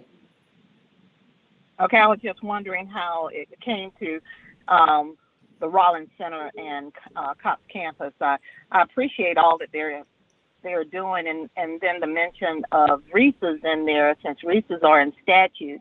I was just wondering how it was given to Rollins Center and Cox Campus and not our Reese's. And even though in the board item it talks about Reese's will be utilized. So you're saying the Reese's will be one of many groups utilized by the Rollins Center within this contract? Well, my vision is that we will certainly invite all of those people to the table. You know, my background as a practitioner is in a small rural district in deep South Georgia, and so I know how important my RESA was to me as a practitioner. And I don't believe we can do this work without them to really reach all of the parts of the state that we need to reach. And so, yes, my vision, and I've had conversations with the folks at the Rollins Center about this, is that we will invite all of those people to the table and really hope that they will want to come on this journey with us and utilize the great people that are already there that are serving as coaches for literacy. You know, the Office of Rural Education and Innovation, y'all last month approved more contracts to continue doing great literacy work throughout Reese's throughout our state. And we certainly want to continue that and make that part of a very cohesive process so that we're all singing from the same sheet of music. Okay, I just want to make sure all important entities are involved and included. Thank you. Very good, Ms. Kenmore. Any other comments or questions? Thank you. Thank you. Next is item 30. Item 30 is our Science and Social Studies Regional Education Services Agencies program. The purpose of this contract is to build local capacity to support K-12 science and social studies instruction. The total contract amount is not to exceed $765,702. Any questions or comments? 31. All right, item 31 is our College Board Advanced Placement Contract Amendment. The purpose of this contract amendment is to increase payment to cover the additional AP exams taken by eligible students. The amount of the amendment is $276,995, bringing the total contract amount not to exceed $4,011,125. Any questions or comments? Item 32. Item 32 is a contract for FY23 American Association for Adapted Sports Program. The purpose of this contract is to support students with disabilities by providing them with opportunities to participate in wheelchair sports. Total contract amount is not to exceed $300,000. Any questions or comments? I just want to say I am very happy about, I love this organization. And if you have not had an opportunity to go to any of their athletic events for children with disabilities, especially the wheelchair, I've been to the wheelchair basketball, and I really recommend that everybody go out and attend at least one of the events that they have. Great. Thank you. Thank you, Ms. Kennemore. Any other questions or comments? 33. Item 33 is a grant for cultivating teachers. Purpose of this grant is to encourage high school student interest in the teaching as a profession pathway. The total grant amount is not to exceed $350,000. Any questions or comments? Item 34. Item 34 is a grant for dyslexia screeners. The purpose of this grant is to award LEAs funds to purchase dyslexia screeners for use in identifying students with characteristics of dyslexia. The total grant amount is not to exceed $3,500,000. Any questions or comments? Matt, Ms. Rice? this is Helen. I just like to say that how important those screeners are, and for everybody to really understand that really the whole thing with the whole clarity for a kid and where they should be placed with characteristics of dyslexia is determined by that screener. So glad to have the money in there to do that, and hope we can get some guidelines going maybe at some point too for districts on them. Yes, ma'am. Agreed. Any other questions or comments? 35. Item 35 is our grant opportunity grants. Round 3, opportunity grants provide teachers with resources necessary to support sustainable instruction and improved learning in advanced placement, health and physical education, mathematics, science, social studies, and world languages. The total grant amount is not to exceed $6,123,948. Any questions or comments? 36. Item 36 is our contract renewal for FY23 computer aid. The purpose of this contract is to provide temporary IT staffing to assist in development, maintenance, and enhancement of all web-enabled applications. The contract amount is not to exceed $9,300,000. I had a question on this one. Maybe Dr. Osborne can add on to it. There's a pretty good increase from last year's budget. Let's talk about where that money's going. So as part of the modernization, which is really, it's a 5-year project. We're trying to squeeze that down into 3.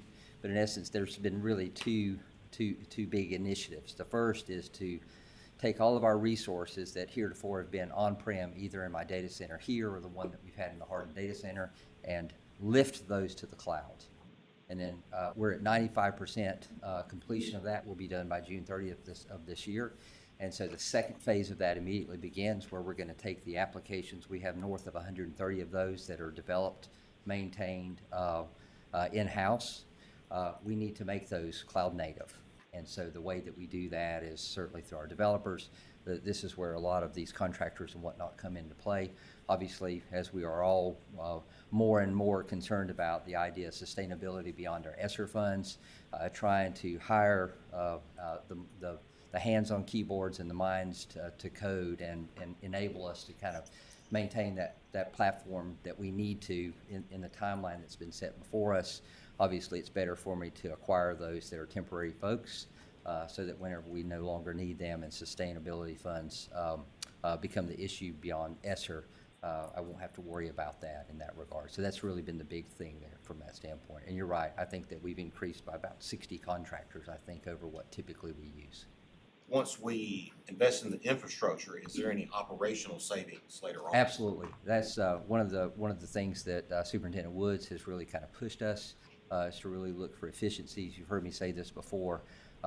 We now as an agency, we telework, and as a result of that, we are 100% dependent upon technology. The second thing through that is if we're going to achieve efficiencies, it's going to come through technology.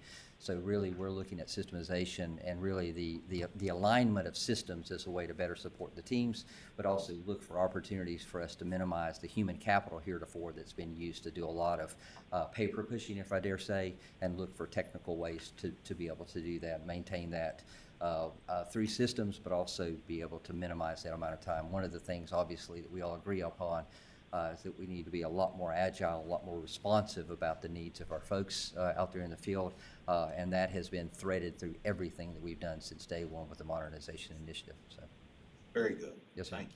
Any other comments or questions? Thank you. Yes, sir. 37. This is our contract renewal for the FY24 Board of Regents. The purpose of this contract is to provide internet access for all Georgia LEAs, Georgia State Schools, and Georgia Department of Education. The contract amount is not to exceed $4,810,207. Any questions or comments? 38. This is our contract renewal for Mythics, Inc., Oracle. The purpose of this contract is to provide Oracle software licenses and support services for the agency's data collection and reporting systems, technical infrastructure. The contract amount is not to exceed $292,725. Any questions or comments?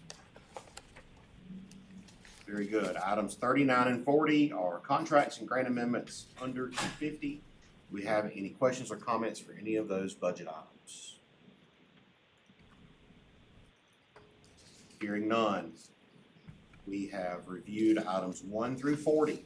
Do I hear any objection to moving items 1 through 24 and 26 through 40 to the consent agenda? And then item 25 move for a separate vote. Have any objections? Hearing none, Chairman, I adjourn the Budget Committee. Very good, right on time. Thank you, sir. Appreciate it. That's amazing. Well, I'm amazing. Ooh, yeah. Set Jury's that out. right. Yeah. All right. Lee, that ego can't fit through the door. I like to start and stop all the time. I get it. Other people don't. I get it. All right. Thank you so much. All right. On to the next committee, and it's my understanding this will be the last committee meeting for the day. It's my understanding we do not have a need for a state schools committee. So I will turn to Mr. Sweeney, Chair of the District Flexibility and Charter School Committee. And do you have a quorum, sir? Thank you, Mr. Chair, and yes, we have a quorum. Very good. We'll start off with our first item as Ms. Taylor approaches the dais. And we'll start with the Charter Renewal Academy for Advanced Studies. And have we switched over? Let me check.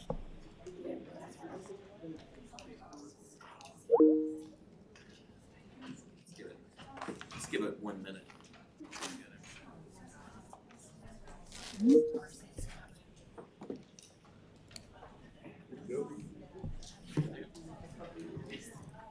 Terrific. Welcome everyone to the State Board of Education District Flexibility and Charter Schools Committee items. We are going to start off with agenda item number 1 presented by Ms. Taylor, the Charter Renewal, the Academy for Advanced Studies. Ms. Taylor? So the Academy for Advanced Studies is seeking a renewal of its charter contract. The Henry County Board of Education. Hang on a second. If you're online and you're not speaking presently, please mute your phone.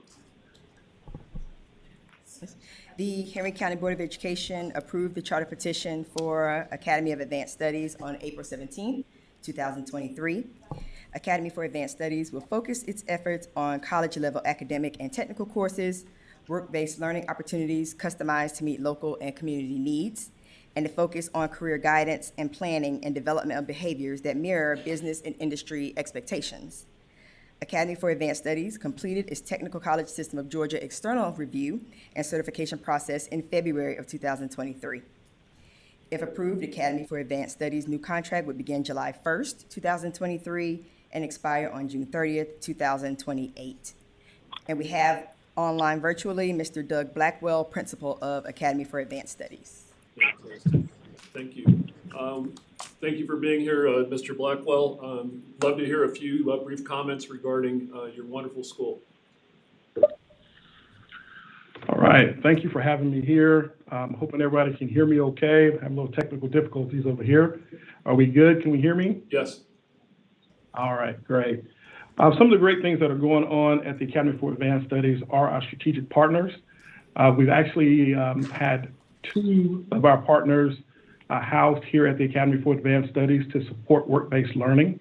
One of the companies is Tricon Tool. They have been here for the last 3 years.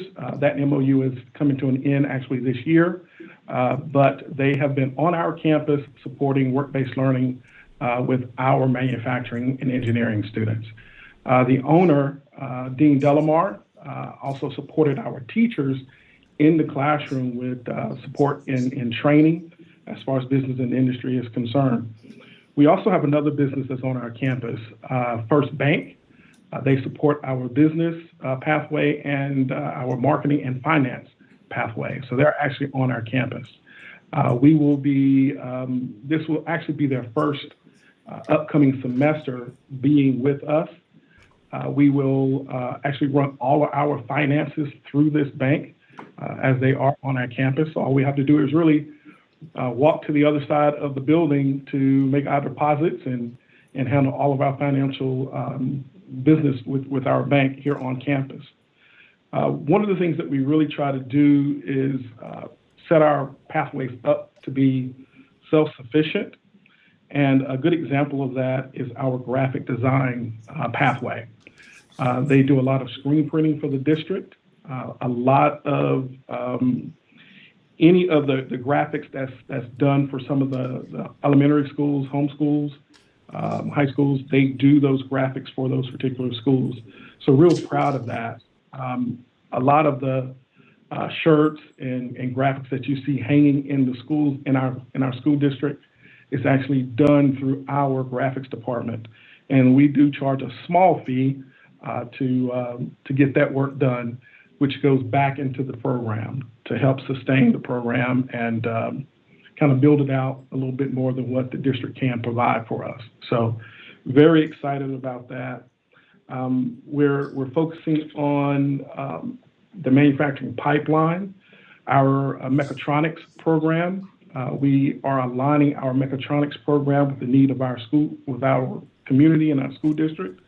A lot of the equipment that is purchased, we have reached out to business in industry to purchase that equipment, and a lot of it is very state-of-the-art. Again, I go back to the fact that we have Tricon Tool, which is a company in itself that's housed in our basement and has been there for the last three years, which unfortunately, because of funding, that location will become vacant.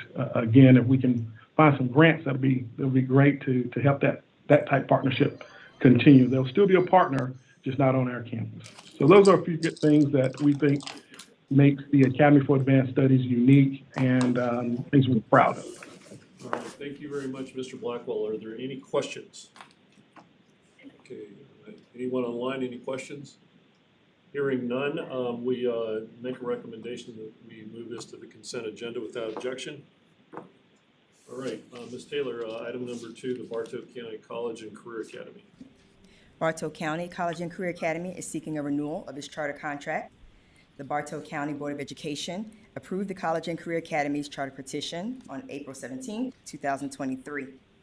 During their next charter term, Bartow County College and Career Academy will focus their efforts on using U-Science to identify student aptitudes and interests in order to offer students aligned activities, offering multiple exit points from traditional high school, including internships, work-based learning, and accelerated career diploma options, and providing multiple opportunities to earn industry certificate credentials of value in several different career clusters.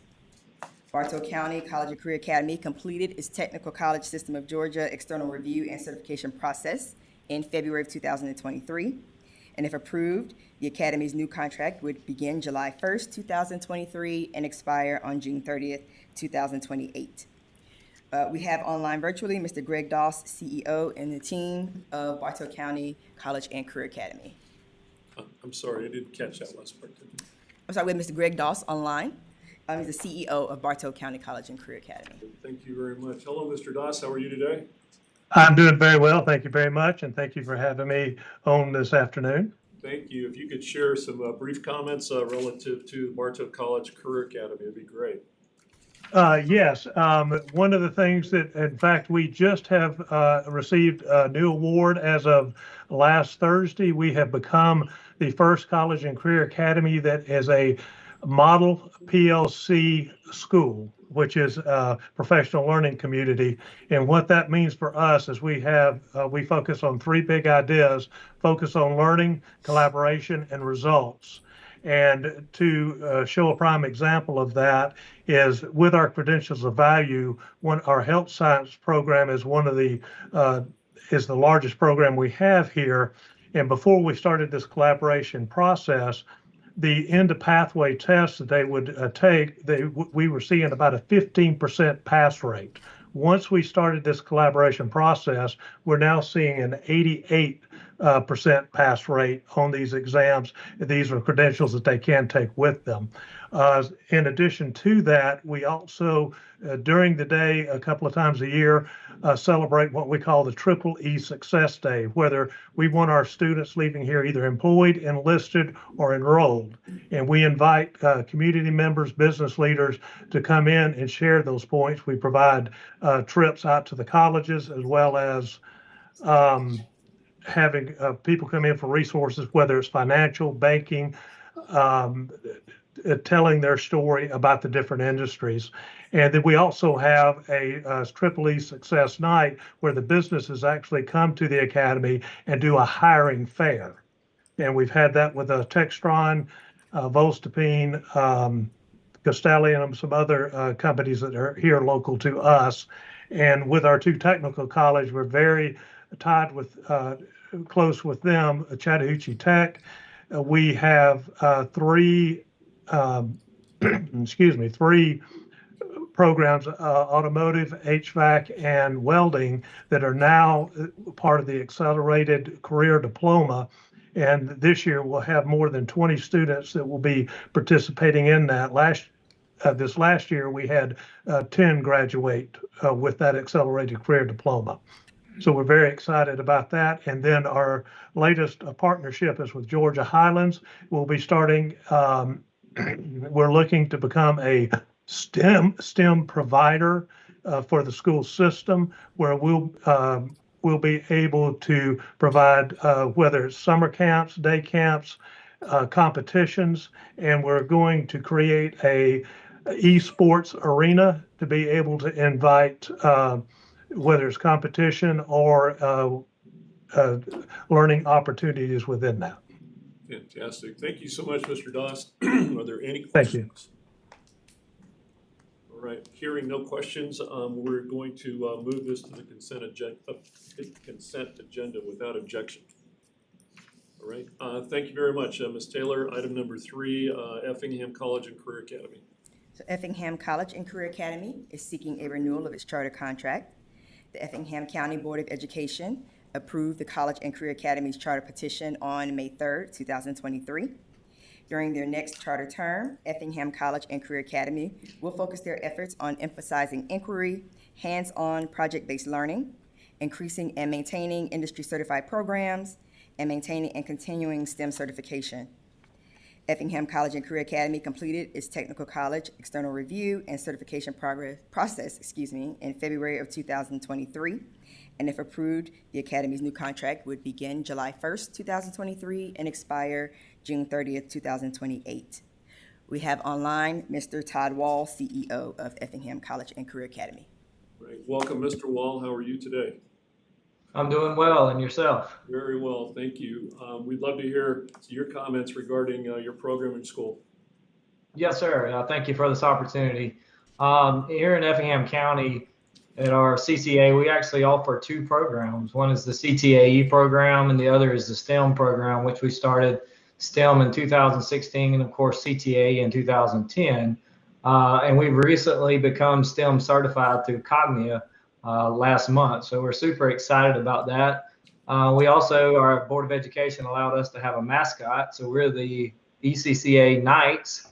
And because we have the two programs, we like to say we're united.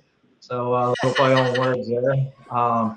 Super excited about our programs that we have. We try to make sure we align with our community needs. One of our newest programs is logistics. As you know, in the Savannah area, the logistics is just growing by leaps and bounds. So we're trying to make sure that we're preparing our students for the workforce in our area. Also, our healthcare science is our biggest pathway. We also offer engineering. We're looking at adding manufacturing to our pathways with the new addition of Hyundai moving in and the companies that support Hyundai. So once again, we're trying to meet our community needs.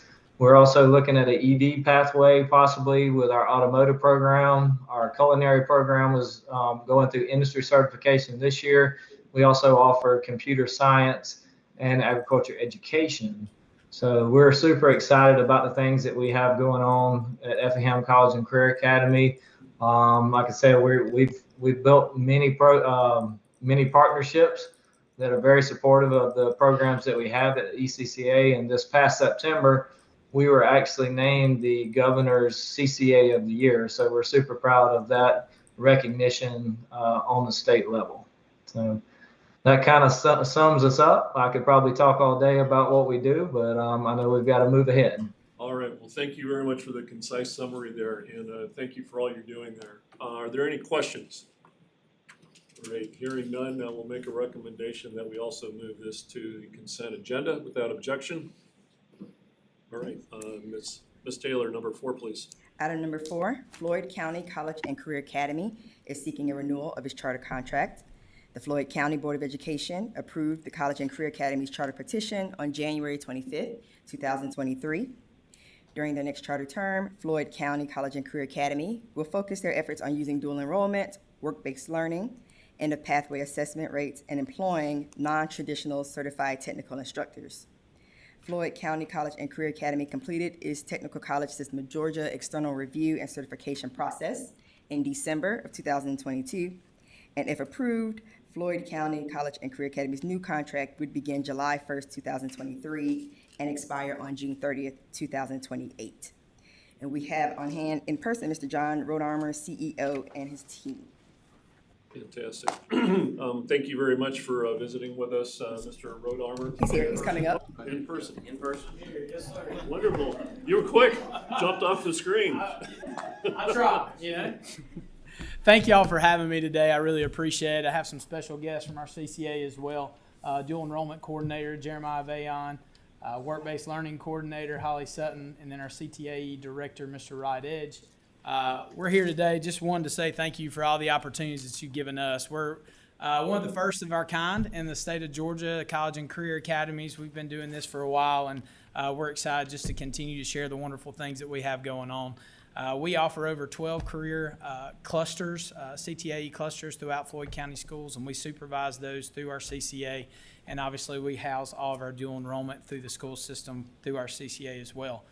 We offer dual enrollment programs through criminal justice and robotics and engineering through our biggest technical college partner, Georgia Northwestern, who does a phenomenal job with us. Our mission every single day is to develop prospects into professionals.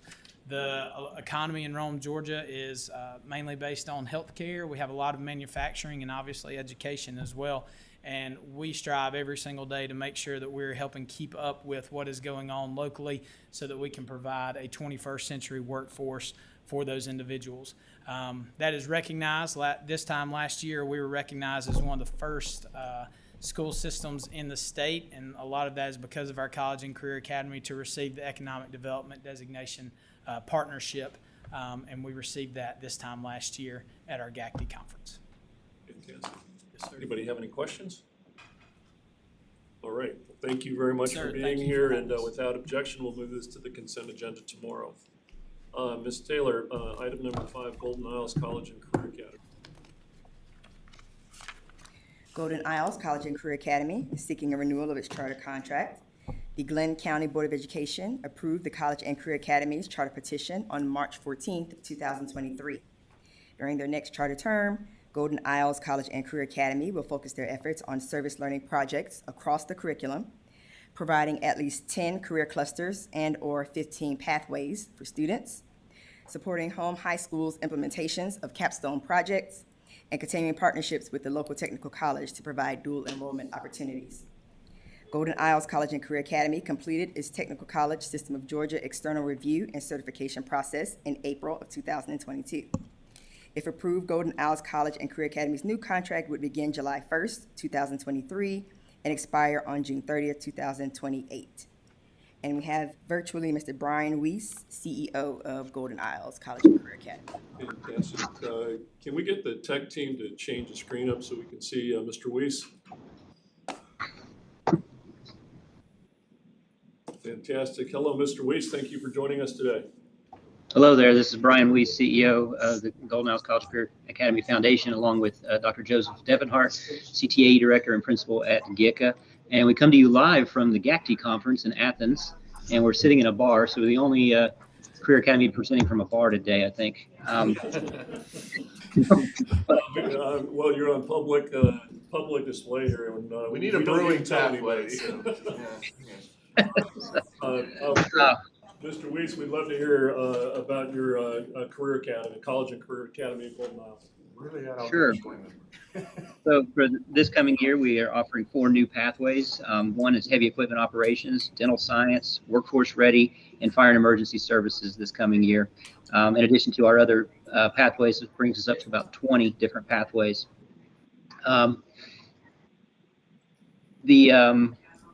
This year we just added the Peach Education Tax Credit. We were just approved for that this past week. We've already got some individuals and companies who are starting to donate into that program. We're really excited about.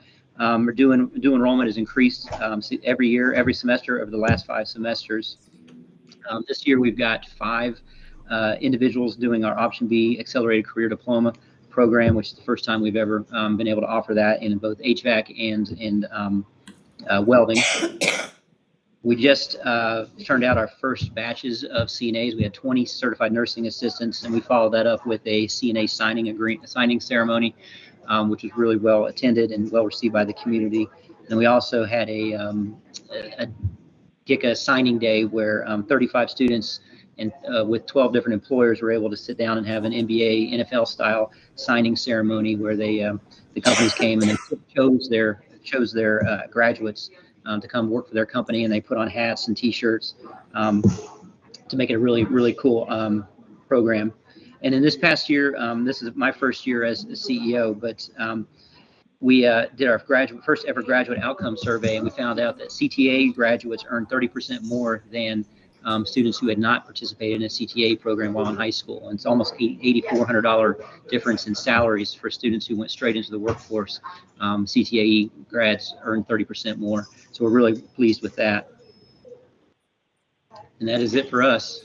All right. Well, Mr. Weiss, thank you so much for your presentation. Congratulations on the progress, particularly with that nursing category. That's amazing. Are there any questions?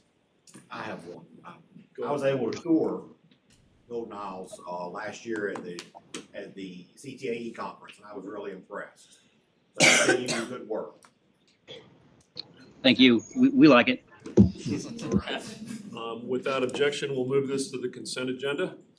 All right, hearing no objections, we'll move that to the consent agenda, and then Ms. Taylor will move on to item number 6, the charter renewal for KIPP South Fulton Academy. KIPP South Fulton Academy is seeking a renewal of its charter contract. The Fulton County Board of Education approved KIPP South Fulton's charter petition on February 18th, 2023.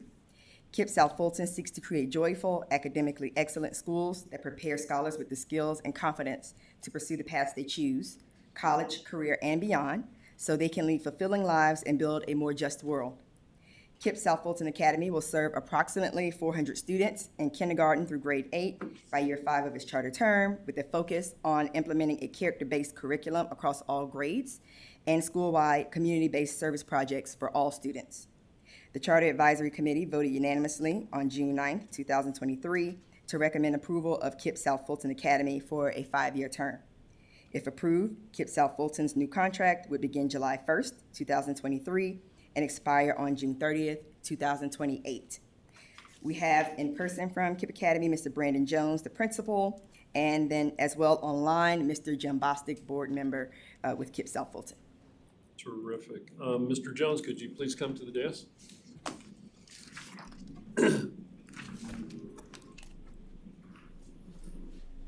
Hello, Brandon. How are you today? Pretty good. How are you all? Very well. Thank you, Mr. Jones, for visiting with us. We'd love to hear about the KIPP South Fulton Academy.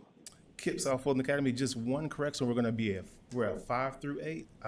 It was stated that we're going to be open K through 8, so we're going to actually be a 5 through 8 as we have been.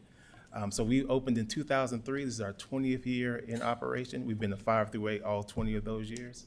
The things that kind of separate us, the first thing is that we are a 5 through 8 middle school, and our data has shown that kids that stay with us through 5 through 8th grade grow at exponential rates as compared to a traditional 6 through 8 middle school.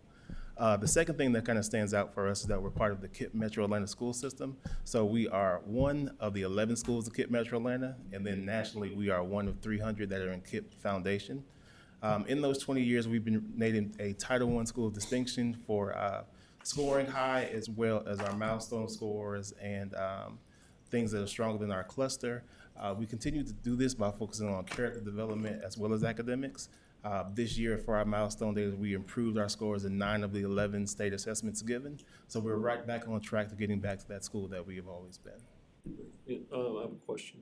In general terms, what does your attendance zone look like? Attendance zone, we're in College Park, so zone 1. So it's the schools closest to the College Park area. Okay. I don't know if I answered that. I know it's going to be general. I'm Yeah, not okay. asking you for Yeah, the yeah. street boundaries.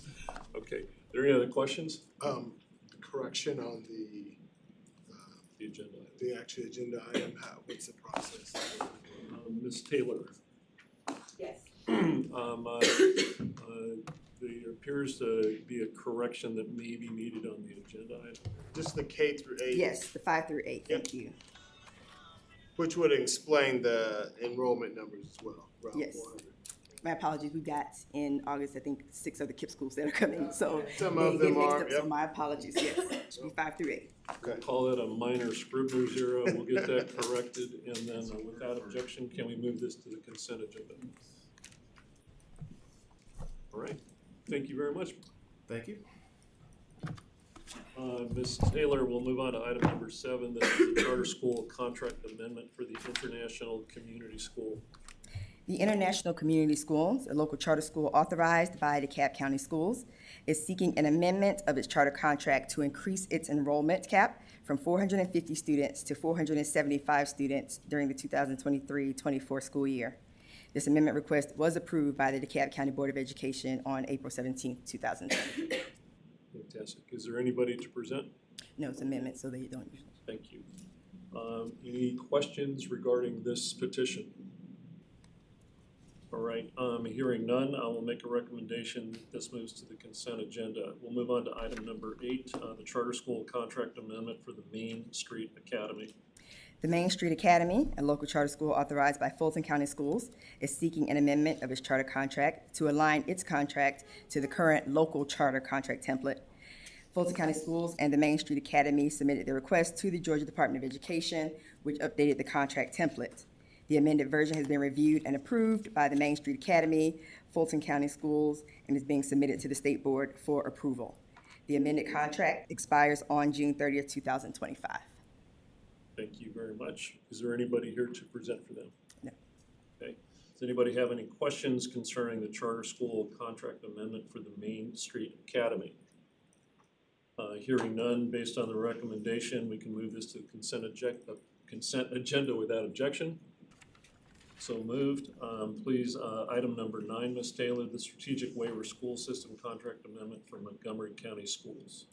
Montgomery County is requesting to amend their strategic waiver contract to add a waiver of the Official Code of Georgia Annotated, Section 20-2-282, and State Board Rule 160-4-2-.11, promotion, placement, and retention, to provide flexibility on the requirements related to promotion and retention. The Montgomery County Board of Education approved this contract amendment on May 15th, 2023. Yes. Ms. Taylor, is there anyone to present regarding this petition? No, sir. Are there any questions regarding this petition, item number 9? Hearing none, we will also make a recommendation that this move to the consent agenda without objection. Ms. Taylor, number 10, please. Strategic Waiver School System Contract Amendment for Grady County. Grady County is requesting to amend their strategic waiver system contract to add Cairo College and Career Academy to their contract. The Grady County Board of Education approved this strategic waiver system contract amendment on January 10th, 2023. And is there anybody here to present? All right, on this, I did have a question, and it was more of an observation than anything else. I noticed in the material presented by Georgia Department of Education, it said that the College Career Academy must achieve certification by the Technical College System of Georgia's Office of College and Career Transitions by the end of the contract term. Is that a relatively new provision, or is that a? No, that's a standard provision for all of our college and career academies. Okay, just want to make sure. All right. Were all of you aware of that? That the college and career academies are getting this certification from Technical College System of Georgia. Okay. Just want to make sure everybody's aware of that. It's a great partnership. Yeah. I mean, it's, you know. All right, without objection, we'll move this item to the consent agenda. We'll move on to item number 11, State Charter Schools Commission approval. Yes. On May 31st, 2023, the State Charter Schools Commission met to consider petitions for state charter school approvals. The commission voted to grant a 3-year charter contract to the RISE schools. The RISE schools will serve students in kindergarten through grade 8 within Fulton County.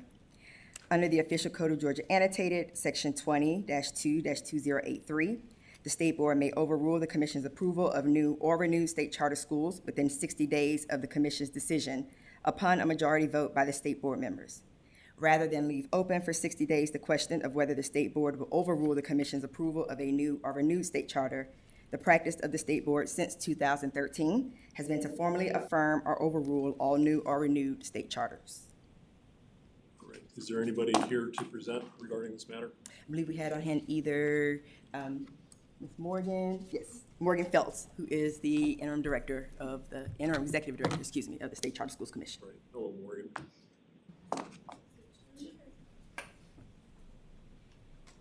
Hi, good morning. My name is Morgan Feltz. I am the acting interim executive director for the commission.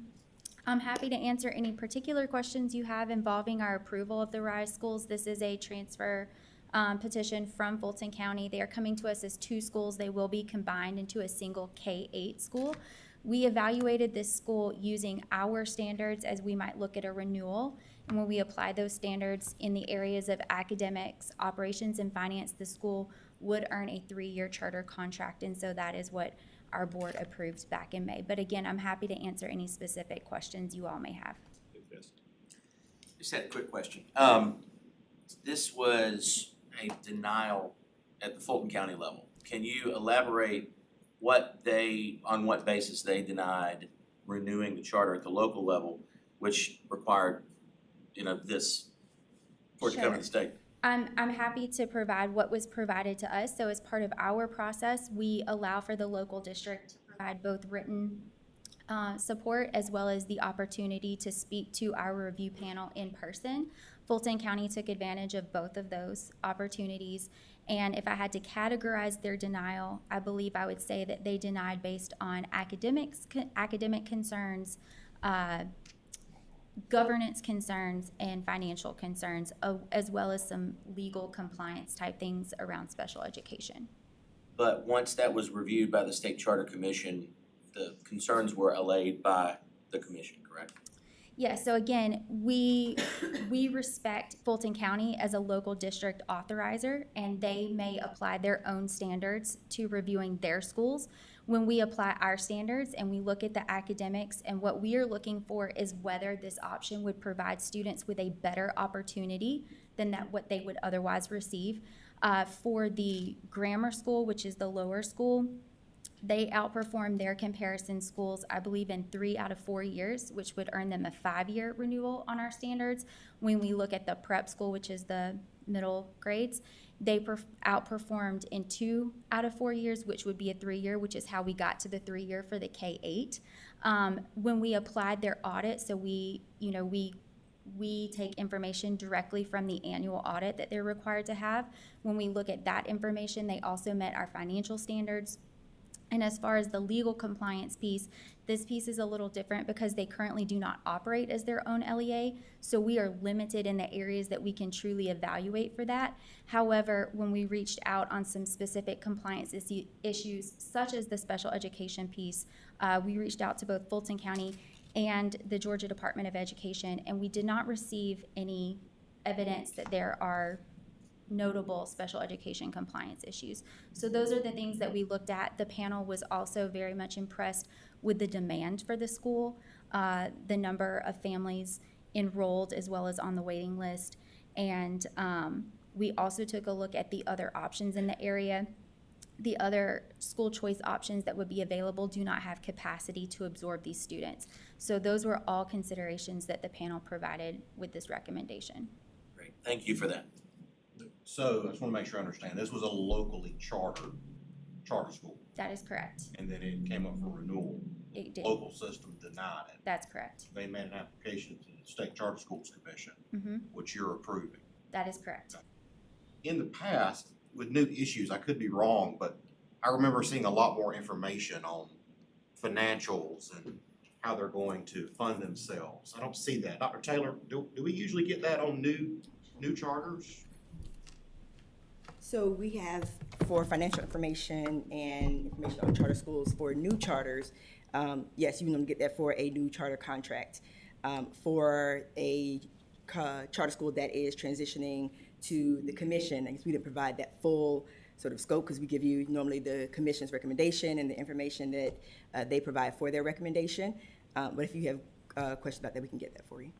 Yeah, I'd like to look at their financial scoring to see how they're going to fund themselves. I think that's important. Okay. Could you send that to me? Absolutely. Thank you. Are there any other questions? I have a question. The state board's in a role now where we kind of have a language that says we shall approve. Okay, and I know that there are members of this board that in some way, shape, or form feel as if though that we become just a rubber stamp in this process.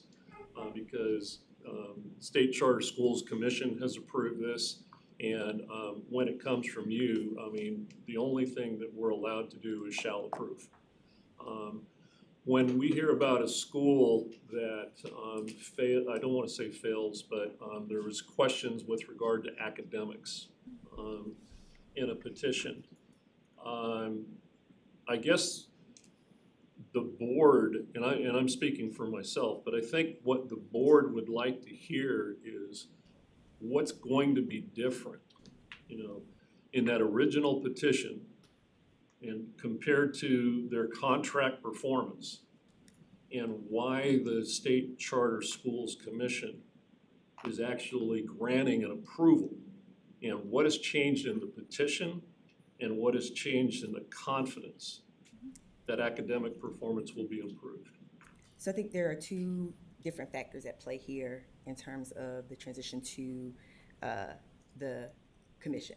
One would be, in its previous contract, the RISE Schools was on a 3-year contract. So they'd come up for a renewal, for a local charter renewal. They'd had some performance concerns. Then they were granted a 3-year renewal by the state board. The contract performance measures that we were using at the time did comparisons for charter schools of their overall growth on CCRPI. One of the things that have been adjusted even within our contracts that took place sort of during this transition period that is similar to the performance contracts of the commission is we also now do a look at comparison schools. So for instance, if you have a charter school in Gwinnett or you have a charter school in Fulton, we also look at, when we're making those comparisons, what is the performance comparison of the charter school and compared to the schools that those students that are attending would ordinarily attend as well, instead of being compared across the entire district. For RISE, their current contract was based on their comparison across the entire district. So they were able to sort of make that adjustment within their current contract review and renewal. So I think, one, this adjustment does allow them to, in their new contract, to be able to have those comparisons as well. So to show that they're making growth, but they're also a good option for the area that they're in. I think the second piece for them was about the autonomy, or the additional autonomy that they feel that they get as a state charter, as opposed to a local charter in the current environment that they were in. All right, so is Godot providing that analysis to the State Charter Schools Commission then? The State Charter Schools Commission runs their own analysis. And you're capturing that data from GOSA, where?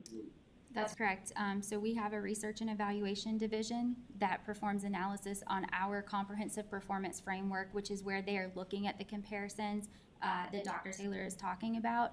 They get that data straight from Godot Accountability and GOSA. And that is, it's CCRPI, content mastery, growth, all of the same things that every other school would be held accountable for. So the academic concerns that were raised perhaps by Fulton County in this example, were they because they didn't hit metrics that were, let's call it a baseline within neighboring schools, or is it because they didn't hit the contract metrics?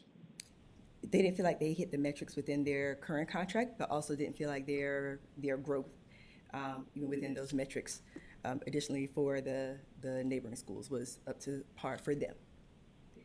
And Fulton does like to, like I said, do their comparisons across the districts. Understood.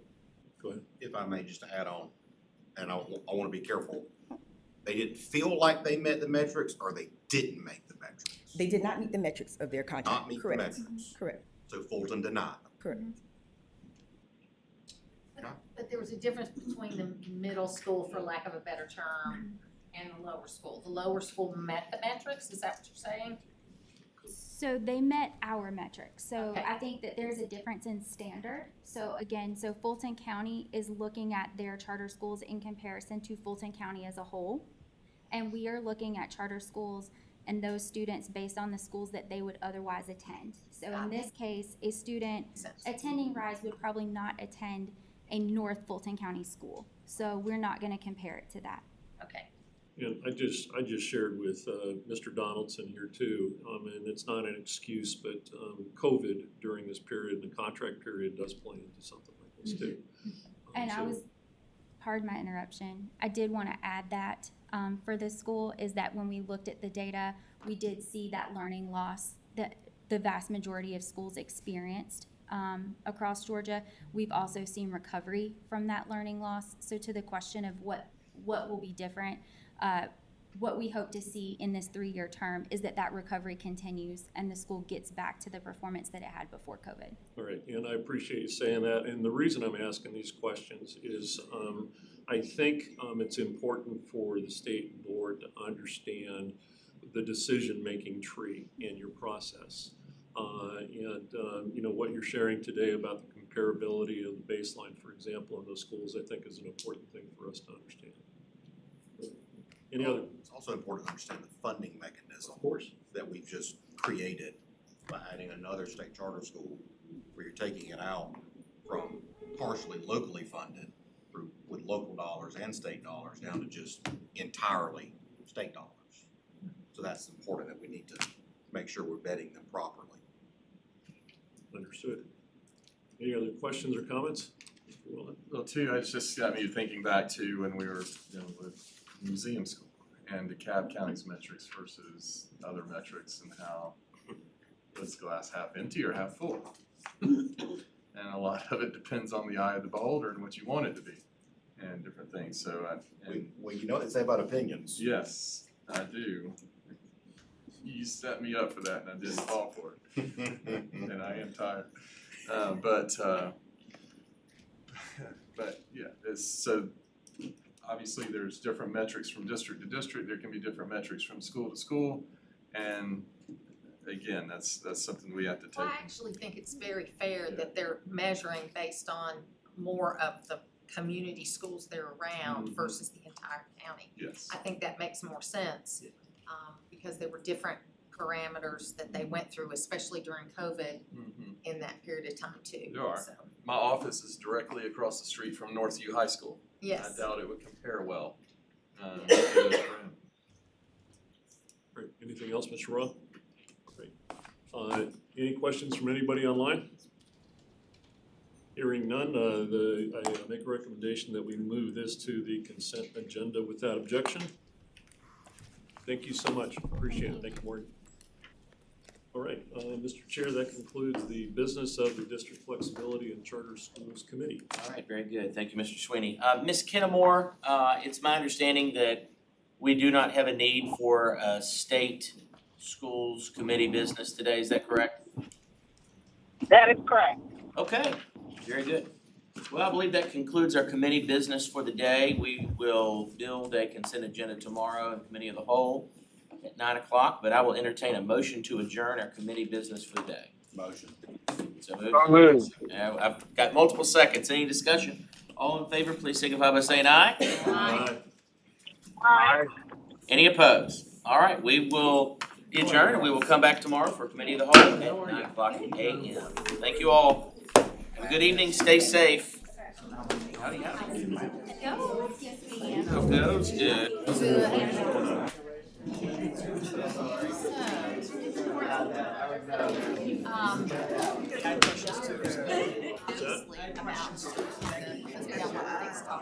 You're working with us. And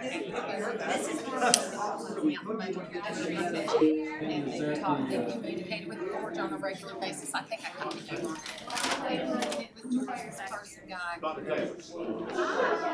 I mean? It's just like crazy. So, after the fiscal year,